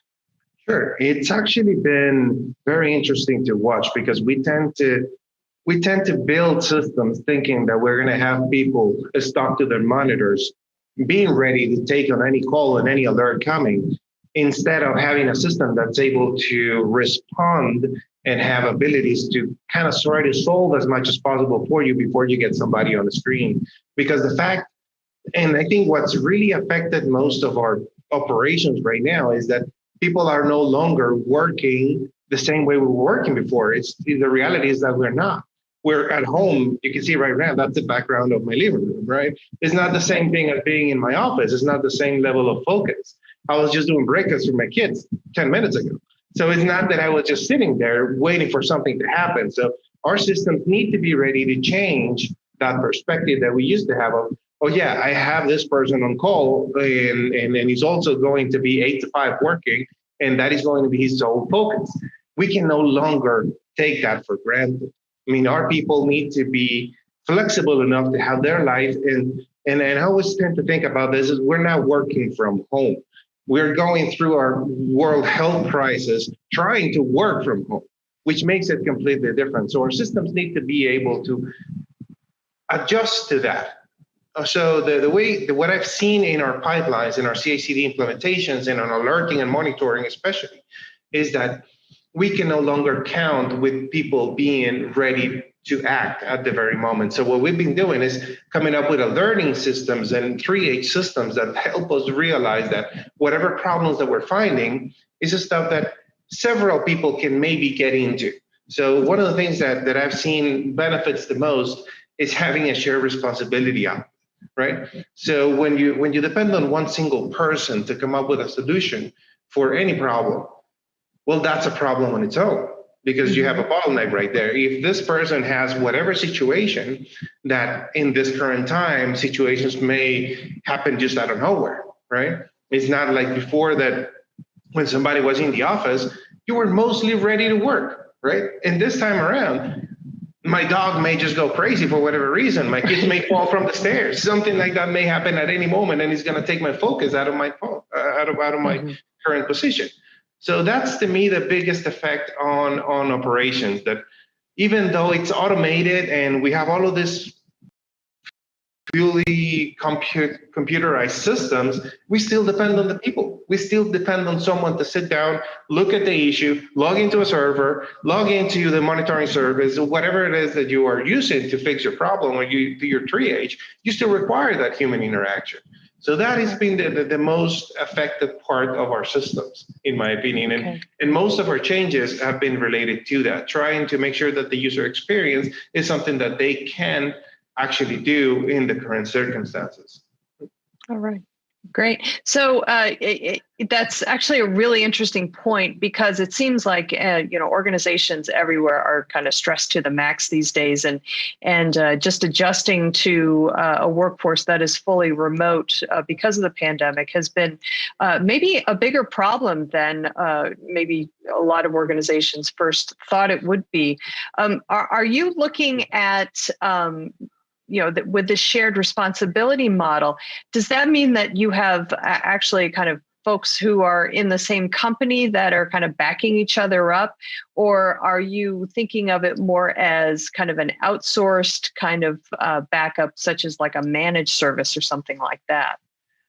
Well, that's interesting, because in our model, our being a consulting service, where we try to build is not product. Our main focus as a company is providing consulting services, right? So we don't own the product. The way we try to do it is that we try to create kind of a relationship with our clients in which they consider our resources part of their team. Okay. So working with that difference, we try to not put ourselves as an outsider, as an external actor in the process. So when we have the thing with managed services, I'm all in for managed services in terms of smaller parts, right? Something like, for example, if I can forget about database updates, if I can forget about database management, yeah, I'm down for that. Okay. But for my monitoring and having all of my system available, I don't give that responsibility to someone else. I cannot expect my whole website to be running 99.999 in somebody else's hands. Why? Because I'm taking that responsibility out of my hands, which means that I cannot go back to my stakeholders and say, yeah, I own that. If something happens, it's because I didn't see it coming. And even if that may sound like a good thing for some people, I don't believe it is, because you don't control it. So when you sign a contract for a third party, what you're doing is giving the responsibility to them, but at the same time, you're giving the control to them. So at any point, And we've seen it. For example, AWS was just down a few days ago, and it affected, I don't know how many, 30% of the websites out there. So it's something that you really cannot rely completely on other things. So you need to have plans that allow you to be able to control how you respond to issues. If it's something on your third party, then be able to counterpart. I mean, have some kind of reliability. Now, coming up with those plans is complicated. I mean, it's not easy to come up with a high reliability model for most services in your portfolio, but it's something that you got to start thinking about. And that's how we usually do it. We try to work ourselves as a partner instead of someone that just takes care of some of your stuff. Now we share the responsibility, as I mentioned before. All right, great. So do you think that this is kind of a concept that organizations are perhaps having difficulty understanding and accepting, or is it, do you think it's kind of an easier, I don't want to say an easier sell for companies, but do you think, perhaps they're understanding the importance of this in light of the pandemic and the fact that organizations are working, it's a disparate workforce these days, distributed workforce. Yeah, I think honestly, the traditional big level enterprise, they struggle with it quite a bit. I mean, we've had customers that are this thousands of people large, and they've had many problems integrating remote distributed teams because there are many technological problems that you need to solve. There's also cultural problems, sometimes time differences that make things very complicated. And it was probably what created most of these problems with outsourcing, because we tend to call nearshore and outsourcing different, because that's to me the differentiator is the time difference, right? Having to work with somebody from Eastern Europe or India or China, even though they're technically very capable, of course, the time difference makes it very complicated, right? You send an email today and you get it back 12 hours later. If it's an urgent issue, it's something that's no longer going to be solved at the time you expect it to.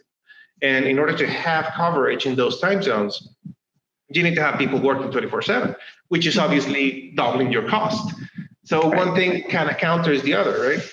So what I've seen most successful in being able to adopt a remote workforce is make sure that you have the technological part already thought about. Most of our customers, and I tend to work during the first few weeks of a project, setting up all of those little quirks like VPN access, remote access to servers, to databases, development environments, licenses, etc. Most companies that haven't yet done it, even though they've thought about it and they think their systems are ready, most of them are not, especially the ones that are highly that have some complicated governance, like policies or security, stuff like that. It gets very complicated. So one of those things that we strive to do as quickly as possible is make sure that we get access to it. So we run test accounts. We make sure that we can do everything. We're on a full pipeline. For example, we clone a repo, we make a commit, we try to make a build, we try to make a deploy as true to the reality as possible, so that we can confirm that they have systems that allow this kind of communication to happen. Because if we don't do that at the very early stages, it's just going to happen when people are trying to deliver value. So the project is going to be impacted, right? And that's how we try to do it. It's lengthy, and it's a lengthy process, but that's just how it is. I don't think there's a way around that. Right. Okay.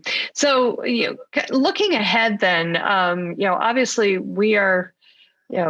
Hopefully we're getting closer to the end of the pandemic rather than, the beginning. But, it's pretty obvious that a lot of organizations are going to continue to have a remote workforce even beyond, COVID-19 and perhaps the next wave of the pandemic. So what are you maybe suggesting to your clients they do to kind of prepare themselves for this kind of new way of working, to use a completely overused phrase these days? Yeah, I mean, that's such an interesting topic because it just came out in our own internal communications. The idea of not only working from home, we were already working from home, but right now there's this new thing, work from anywhere, coming out, right? This work from anywhere actually changes the game significantly, because you're telling your people that you are first going to be working from home indefinitely, because that's usually what's happening. Many other big companies are doing it. I think Google was doing it, Microsoft did it, meaning you can work from home at any time. You're no longer required to go to the office. So what stops people from thinking, okay, can I work from Nepal? Can I work from Spain? Doesn't make any difference. If I'm not allowed, if I'm allowed to not go to the office, what doesn't make a difference? Well, there is a big difference. There's a time difference, and there's a technological and also restrictions in terms of the stuff that you can move around networks. There's a bunch of policies that need to be taken care of. But that to me is the biggest thing that you need to be, and see how most of these issues continue being more culture-based than technological-based, right? Because right now you can access a website that's hosted in Japan from anywhere in the world, and you won't have any problems. I don't think this is a culture. I don't think this is a technological problem. The problem is a cultural problem. And the same thing happens for CI/CD pipelines and everything. You need to make sure that your system is accessible for anyone, anywhere, at any time during the day. And to me, honestly, technologically, that is not complicated, but we need to start thinking about policies and legislation that allows for this kind of thing.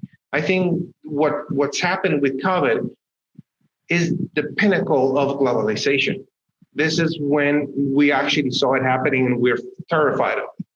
And I think we should be, because when we started thinking about all of this trade deals and everything that opened borders around the world, we never imagined it was going to get to this point where everybody was really distributed. We were no longer having contact with other people. And as against nature that may sound, it is our reality now. And it's going to be for easily a good part of the 2021. Even though we are starting to vaccinate people and having all of these things outside in the world, is not going to change things just from one day to another. Things are going to remain like this, I think, for at least most of the 2021. And what's happening is that you already changed the culture.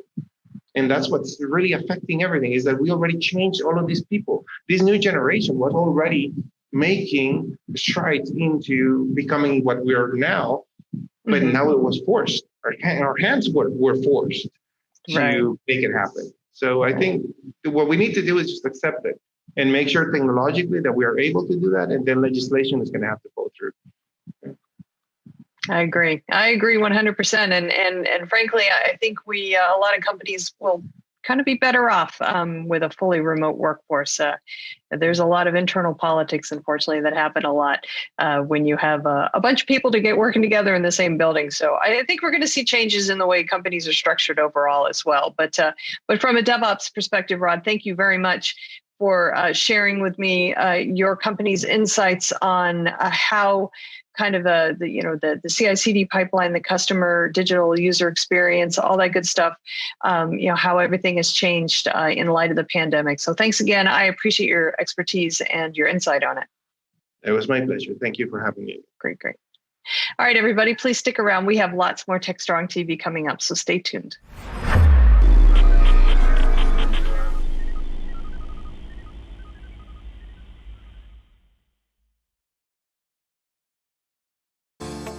Disruption is occurring across every aspect of IT. Open source, cloud services, DevOps, and cloud-native software architectures are democratizing IT and radically transforming how business is done. The old ways of creating software and doing IT are being replaced with agile, flexible, faster, and cheaper methods, benefiting vendors and users alike.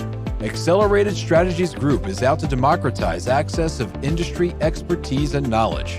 We use our expertise and experience to offer insightful, intelligent, useful information in a variety of formats relevant to the IT community: digital events, videos, reports, assessments, workshops, and implementation projects with tech vendors, IT organizations, and business leaders. We widely and openly share our work products, often for free. Analyst reports these days aren't worth more than a graph or chart that tells a story or illustrates a market trend. We work with developers, DevOps teams, cloud architects, security engineers, and transformation leaders most every day, creating and implementing transformational strategies and technologies. We're not just thinkers, we're also doers.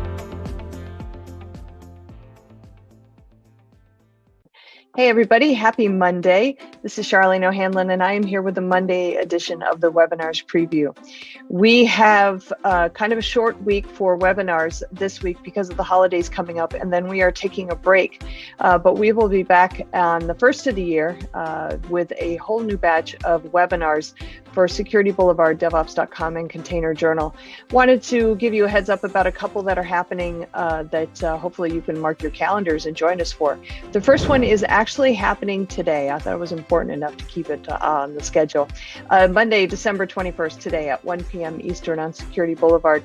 It's called 6 AppSec Lessons from the SolarWinds and FireEye Breach, and it's sponsored by Cycode.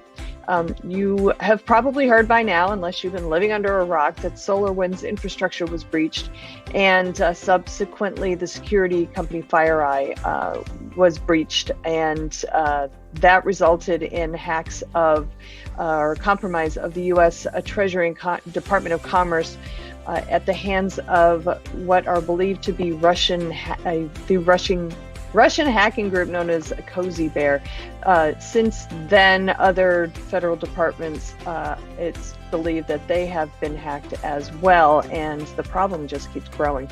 Although the details of the breach are somewhat murky still, there have been several lessons that have emerged from the entire episode. So this webinar will focus on the top 6 AppSec learnings from the SolarWinds incident and provide some concrete steps that every organization can take to ensure the integrity of releases and development infrastructure. The next one is happening in January, Thursday to be precise, Thursday, January 7th at 1 p.m. Eastern on DevOps.com. It's called Modernizing Jenkins CI/CD Pipelines. It is sponsored by Harness. Jenkins, as everybody knows, has become pretty much the de facto standard for continuous integration over the past 10 years or so. But as teams modernize their applications and migrate to cloud and microservices, the ability to scale Jenkins for CI/CD becomes even more challenging. So this webinar takes a look at how Jenkins CI integrated with the Harness CD infrastructure can modernize CI/CD pipelines. Among some of the key takeaways, the fact that CI and CD are two different worlds that can be integrated seamlessly. The reuse of Jenkins jobs and scripts is possible with today's leading CD solutions. And cloud-native CI/CD pipelines can be built in minutes and can empower engineers to deploy on demand at any time. Good stuff on that one. All right, finally, the last webinar on this edition of the Webinars Preview is happening Tuesday, January 12th at 1 p.m. Eastern on DevOps.com. It is called Monitoring Serverless Applications with Datadog. This webinar focuses on how Datadog's platform can help in monitoring serverless applications with AWS Lambda, including how to set up a Twitter bot that makes API calls with Node.js, deploying serverless applications, and what observability looks like with less infrastructure. Good stuff all the way around. All of these webinars are totally worth your time if you are able to join any or all of them. All of the webinars are also available on demand post-event. So if you miss, say, today's webinar and you want to check it out later, you can always go to the websites and check them out. And I will be back, as I said, after the first of the year with a brand new edition of the Webinars Preview, and hopefully a brand new year will bring much better results than 2020 did. So let's us all be thankful that 2020 is almost over. And as I said before, I'll be back in January. Until then, have a great day, have a great rest of the year, and please stay safe.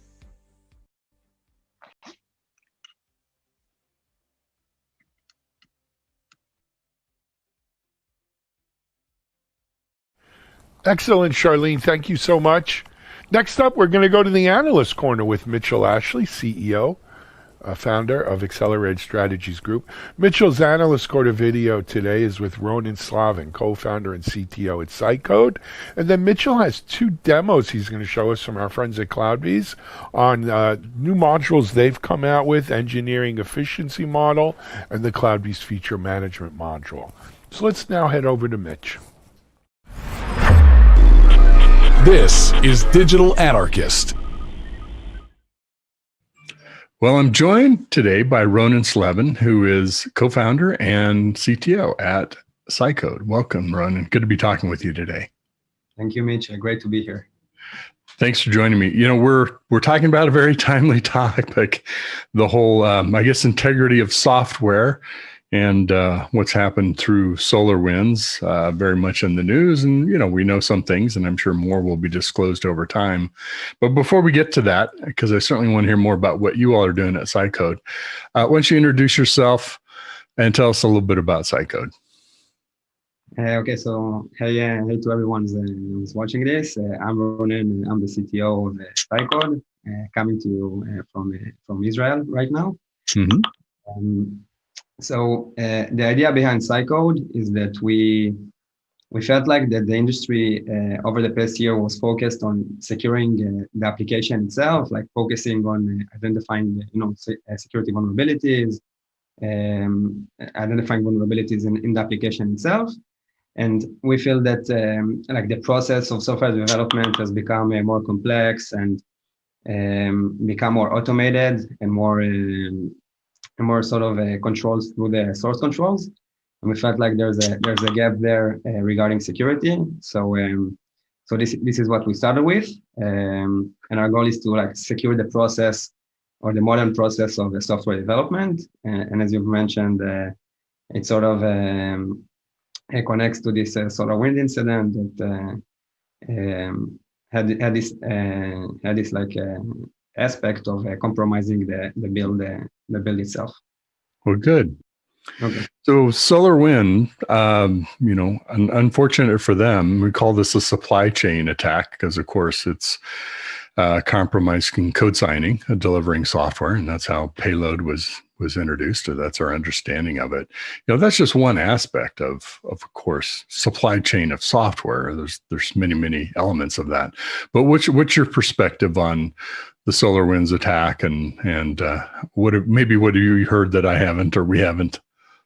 So actually, we've been following the SolarWinds incident real close. I feel like most of the industry did. And to me, what's interesting is that the initial official comment of SolarWinds, they said that no source code was modified, during the attack. And as we're beginning to see new evidence, we're not sure that this is the case. The technical researchers that at least I saw have a really strong indication that the source code was changed, and the attackers knew exactly how the source code looks and tried to imitate the structure of the source code and the way it looks and the variable names and the functions. So it's interesting to see how it will turn out and what will be like the official responses from SolarWinds. Did I answer like that question or? Yeah. No, exactly. It's interesting. I think we've almost become sort of desensitized to the nation state attacks and much different objectives. And of course, if they're, laying in wait, collecting information, intelligence about the networks that they're in, the software stacks that they're in, and then choosing the targets that they want. It's much different than like ransomware. That's sort of conditioned us to people get in, get control, take you down, or do something else malicious and about it versus sitting there and collecting intelligence. So in a way, I think we've become complacent to think about the nation state as a true attack source for us. I mean, we hear about it with elections and things like that, but every business is potentially, it's intellectual property as well as jumping in the middle of its transactions and knowing what's going on. I think also what's at least this is my take on things is that if you look at the traditional way that companies were let's say breached, so you would find a vulnerability in the browser and you would try to phish one of the employees, and the security industry really invested a lot of effort in the past years in those specific problems. So phishing became much harder because we know how to block the emails, and even if they get through, like once you click a link, most security products will know how to identify it and identify exploitation, things like that. So if you try to attack like an organized, I think going through this supply chain mode of attack and like compromising a legitimate application that specifically for SolarWind, even like they had some official instructions that instructed like not running the AV on this machine and things like that. So you sort of get a way in that is kind of more even more easy, like easier to deploy and easier to stay unnoticed. So to me, this is sort of an evolvement of the attacker's methods, because the other ways that we used to attack before are much harder now, and they have to find like a new way, and this is it. It doesn't seem that long ago. Of course, we talk about zero trust now, but and that's not necessarily implemented yet. But thinking about internal, inside, and outside the network. Think about the network as really the thing that's protecting us and that's being attacked. And yes, we need all those protections, firewalls, intrusion prevention, and everything that goes with it. But it's about phishing. It's about getting into systems and applications and devices through usually people. And then once you're in, it may not be the app, could be the application, could be the data, could now be, of course, pointing out the supply chain of how you deliver software. One of the businesses I was in was considering offering code signing for software. And, I frankly didn't go into it just because I thought that was, there's a lot of liability there if we don't do this right. If we were ever compromised, not that I foresaw SolarWinds, but it just seemed to me pretty risky business and not necessarily worth what I thought the potential financial rewards were. I'm curious about, so tell us about Cycode. You're focused in this area of protecting, I guess, the environment of how we create software, the software stack or the tool chains that are involved in that. Give us some more thoughts. What's your approach? How did you decide to tackle this? Okay, so the thing that we saw is that like I said earlier, we felt like that there isn't enough attention to securing the process itself of development. And like, where does this process start? It starts in the source control. Like, this is where everything lives. This is where the developers lives. And this is where we start moving more and more definition of the entire process. So we start to move the definition of our CI and CD to the source code repositories. The definition for the security controls, they live in the source code repositories. The definition of the infrastructure are also moving to the source code repositories. So this is where we started. So what we do is we integrate, with the leading source control management solution in the market. Each of them provides an API that we sort of built our security layer on top of it. And we have all kinds of controls that we've implemented. So, it starts with good hygiene. So, making sure that you adhere to a least privilege approach in the source controls themselves, and that you don't have any redundant access or stale users. It's looking at the configuration. Do I enforce strong enough policies on my repositories? Do I require branch protections? Do I require review of code? Do I require code signing? Things around that. Then we're also integrating with the cloud environment, so trying to identify, any misconfigurations there, or things that might expose the infrastructure. And up ahead is integrating with the build environments, and we have some solutions that we built around that. So this is one part. Another aspect that we look at is secrets and code leaks. So I guess it also ties back a little bit to the SolarWind incident. There was this famous post on the SolarWind repository that had some credential in it from 2019. So obviously for us, we do these security evaluations for companies, and a lot of times we find things like that. So it was no surprise, and it's a major issue. So first of all, we look at the secrets that companies leave in the source code. Obviously, no company is comfortable that all the developers will have access to the secrets that control their infrastructure and manage everything. But then we also scan, for secrets in the public accounts of developer. This is also something that a lot of time we identify. And obviously code leaks. So there's there's a focus that we have like in the specific problem of identifying code leak, which is different than other types of leaks. So since we focus on that, we have like all kinds of data points that we take into account. And obviously you wouldn't want the code to leak, because now it contains all the definition that reveal like what is the infrastructure that you're using, how you're securing your code, how everything is built. And I think the SolarWinds incident is also something that shows us a lot of like how much like value as an attacker you would have from seeing the code and mimicking it and using it to hide yourself. So that's our focus, and that's what we're building. Yeah, it's interesting. I mean, you mentioned a lot of the infrastructure. It all starts with the simple things too. You're talking about embedding, user IDs and passwords and source code, and of course, finding those in a source repository is a great way to do that. But with the infrastructure, oftentimes that code isn't checked into a software repository. The configuration code for, let's say, the software stack. So looking for that on the server itself, which often is where it lives, it gets backed up with the production server. That is yet another place that, of course, once you're on, attackers can find that too. So those are it's just the simple things you've got to take care of, more or less, getting to the complex and dealing with more access control and, the cloud and all of that. So it's an interesting place to start. How did you decide that was where you wanted to? Did you have an incident somewhere along the way in your history? Was it just, I see this happening, let's go take care of it?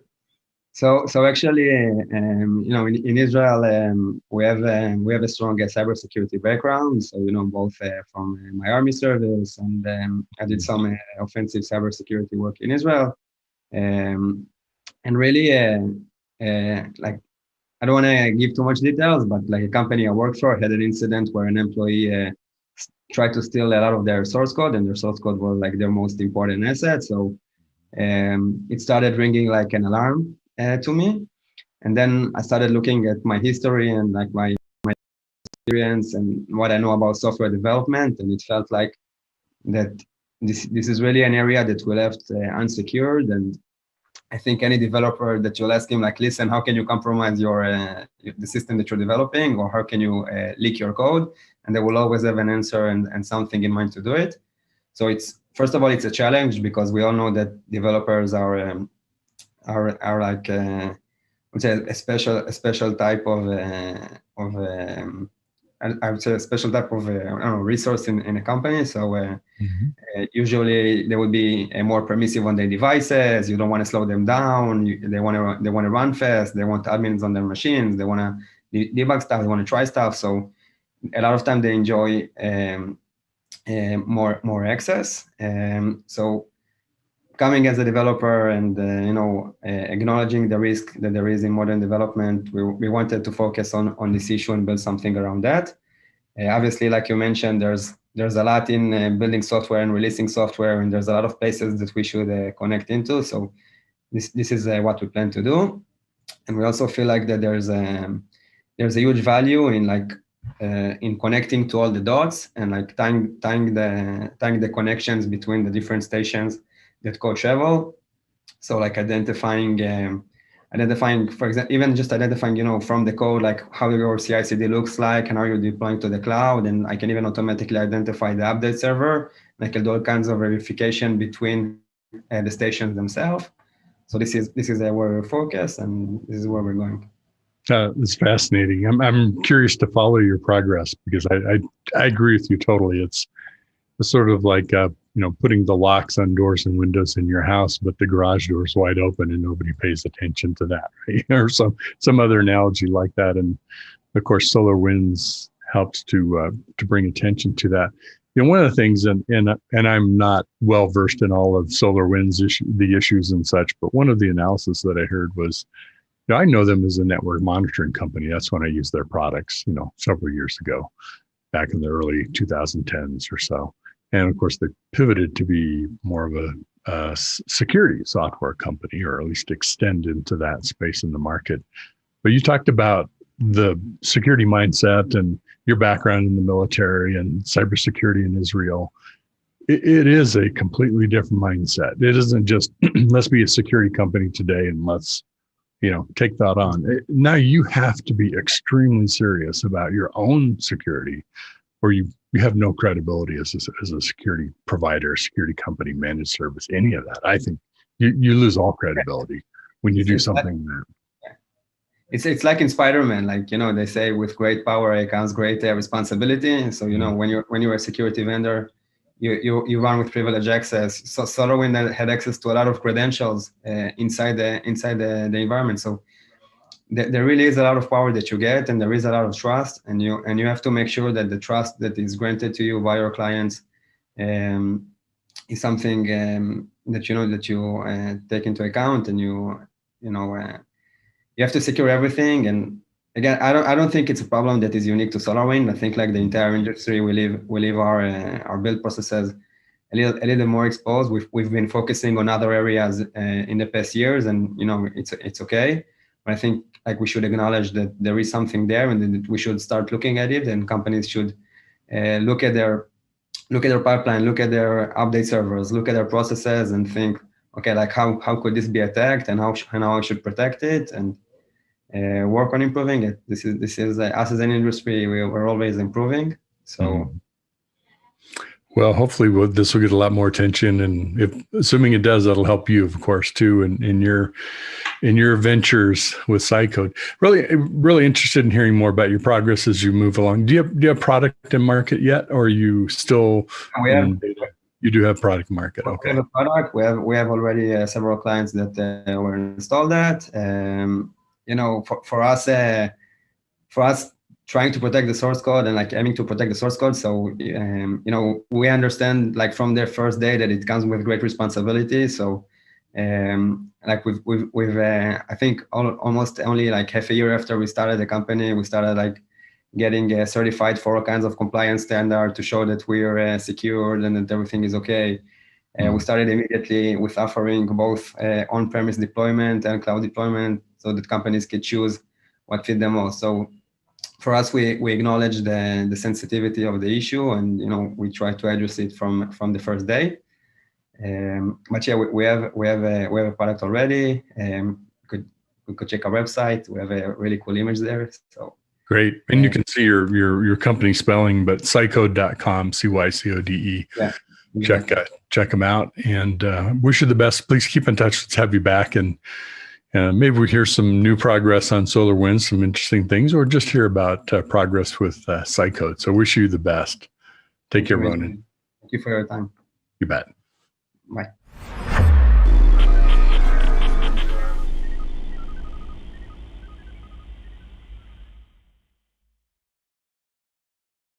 DevOps.com is the #1 online destination for DevOps education and community building. DevOps.com covers all aspects of DevOps, including DevOps best practices and tools, DevOps culture, DevSecOps, business impact, continuous testing, continuous delivery, and more. DevOps.com has the largest collection of original DevOps content, featuring breaking news, blog posts, podcasts, and more. Visit www.devops.com to learn more. DevOps.com, where the world meets DevOps.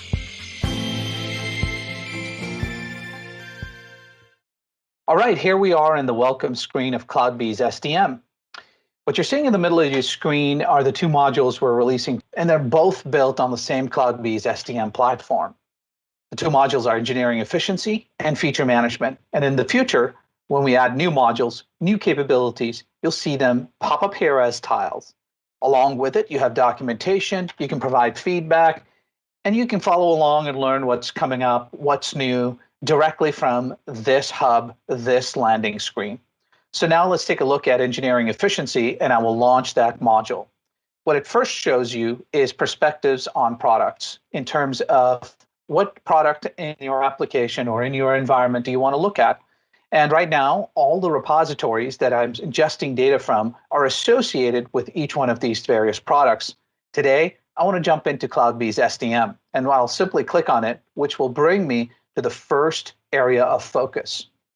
there are two types of screens inside of CloudBees STM engineering efficiency. One shows you where your team is focusing their work, what they're spending time on, and the other is throughput.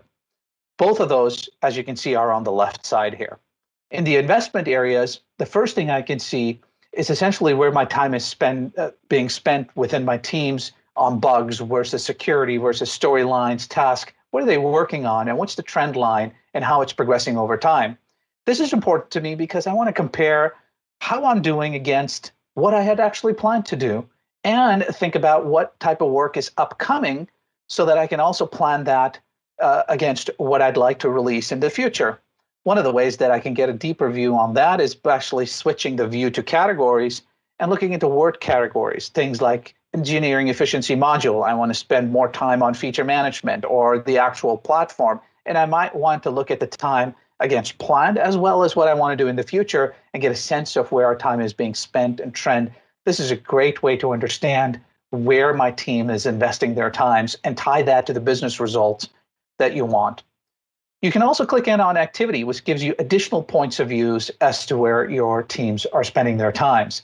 This view gets you a sense of all of the various epics that you have within your systems and gives you a sense of when they've been started.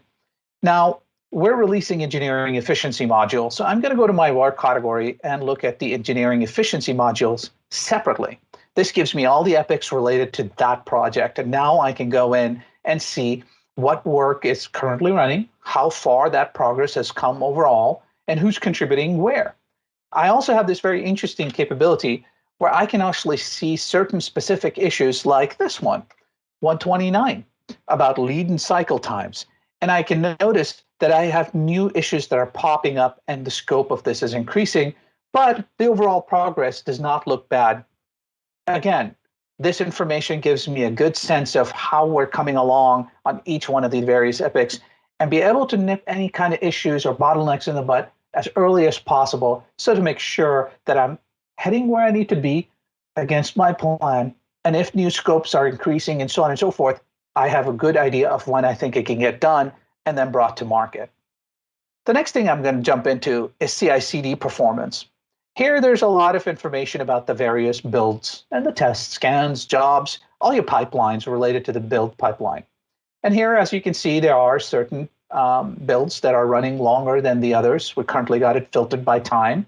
And you can see how much time they're taking, how often we're running them, and so on and so forth. And you can adjust based on where we think we need to be. Maybe we run a few less scans, not as often. Maybe you need more somewhere else. And you can also look at some of the failure rates to ascertain whether or not the code is building and passing all the gates that you want it to pass. And in this case, I know some of these are running a little bit longer because there's some flaky builds going on with some Helm chart installers that the team's testing. So it's expected. No issues there. But I want to investigate a little bit more around the cycle time on engineering efficiency because that is one of the key capabilities that we're going to be releasing. So first, when I click on cycle times, I have the view to overall cycle time on average on tickets across my organization, across my project, across my various teams. And this is based on the 170-something closed issues that we have in the system right now at this moment. What I see down here is I can see issues that are progressing on average across all teams, across all applications. Takes about 5.3 days in our ticket system from when we open it to when it's in review, and another 3 days and change for the issue to get closed. On average, 8.6 days in our ticketing system. But I can also take a look at how that same view or that lens is from my source code control repository and see what time it takes to deploy there. But again, I wanted to actually look at engineering efficiency because that's what I'm interested in right now. So I'm going to filter down the view based on that and take a little look at how that product's doing. And here, we're not doing so bad at all. In fact, we're doing pretty good. 5.5 days on 93 closed issues. And in here, it looks like we're actually progressing pretty fast, 69 hours to get code from when it has been started to get it into a review. A little less here from a code repository. First commits occurring around 38 in my source code control system. And PNDRs are being merged. Pull requests are being merged already in roughly about 53 hours or so. Not bad. I can be happy with that and look at my trend lines and see whether or not I'm progressing in a path that I think is reasonable with regards to whether or not I'm going to hit the times that I want to in order to release this product. And finally, I can go look at any open pull requests. I can go take a look and see what's been in the system, what's been there for how long, and by whom and created, and whether it has been updated or not, just in case I've got pull requests sitting out there that needs to review and get reviewed and committed and thereby released. So this is a good way for me to track my progress on any product. That's just a very high-level view of engineering efficiency. There are a multitude of different insights that you can take from engineering efficiency that allows you to have better communication, better information, and more informed discussions, not only with business stakeholders, but also other product stakeholders. All right, we're now going to do our feature management demo here. On the right side, what I have is a window open with my sample application. It's an online music player. It has some artists and some tracks and so on and so forth. On the left side, we have a feature management dashboard. And in this demo, I'm going to enable a few features that are gated behind a few feature flags. If you look at the left side here, this is our SaaS dashboard. All of the main application menus are here on the left, and under the flags menu, we have various environments. And what you see on the right of these environments is essentially the various features, the flags that we have in this code. And just to show you those flags in the code, this is the JavaScript application, and we have an object over here where we have all of those flags defined. So going back to the demo, the thing I'm going to do is I'm going to enable a feature in the application that is currently gated behind a feature flag, and that is the following view feature. So let's click on it, and you can see that it's currently turned off. And if I go on the right side in my sample application, you can see that this artist view, and by clicking on the artist view, there's this gray empty space on the right side. So I'm going to enable this feature that I actually want to go here. So what I do is I just go back, set the flag value to true. I'm going to save and activate targeting, and then I'm going to refresh my application here. And as I refresh this, you'll see that that feature is now available in the gray space, and that's just an easy implementation of a feature flag. Now, let's take a look at another common use case where we set the feature to false first and save targeting. And what we want to do here is enable the feature for only a handful of users in the base. So to do that, I'm going to add a condition. And instead of releasing this to everybody, I just want to release this to a subset of the user base. So I select a target group from the dropdown. And since I've already defined various groups of users in the system, I'm going to select internal employees group and the QA team. And I'm going to go ahead and set the flag to true when I'm done with that. And so if you're in the top group, you get the true value, else you get the false value. Now let's save that targeting there. And now that rule is in play. Now you're likely asking yourself, what are these groups of users and how are those defined? So to show you, I will jump to the target group menu, and you can now see that I have 3 groups defined here: an internal employee group, a QA team, and power users. And each of those are defined differently. Internal employees is using email property with a regex match. And then anyone who has the CloudBees domain will be in this group of users. The QA team is defined with specific emails. And then the power users is defined by the property called playlist count. And anytime that value is greater than 100, then you're going to be in this particular power user group. So now I'm going to go back to production environment. And I'm going to click on the following view flag that we have enabled, and I'm going to add a new condition. And I want to do now is also open this feature up to my power users. But for them, I want to have a split. So I'm going to go ahead, put the value split. And what I want there is only 10% of the group to get that deployment. I can then drag and drop that rules to order them. And if I want my employees up on top, I can do that. And I'll just drag it up and go ahead and save and target. So what I've done here is essentially create a rule that says if you're an internal employee or a QA team member, you'll get this true value. If you're a power user, you only get 10% of that group will get the true value and hence access to the feature, and everyone else is going to get a false value. And just to be clear, that 10% is consistent. So if you're in that 10% bucket, you will stay in that bucket. And that is essentially a basic implementation of feature flags.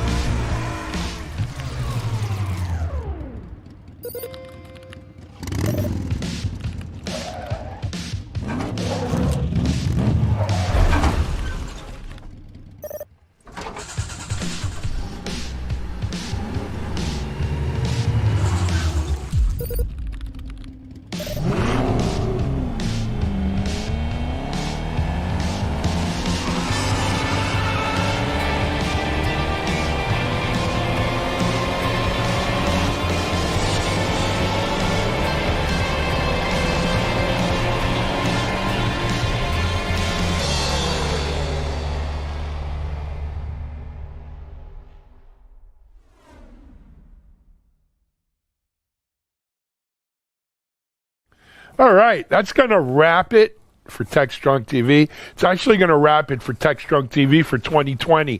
It's been great. We've done 128 episodes of this. It's been great coming to you. I hope you've enjoyed them. We are going on hiatus. We will be back with fresh content on Tuesday, January 5th. So stay tuned for that. But for all of you out there, stay safe, stay well, stay strong, TechStrong. Have a great holiday, a great and happy new year. Help is on the way with this COVID thing. We'll be back. This is Alan Schimmel. We're out.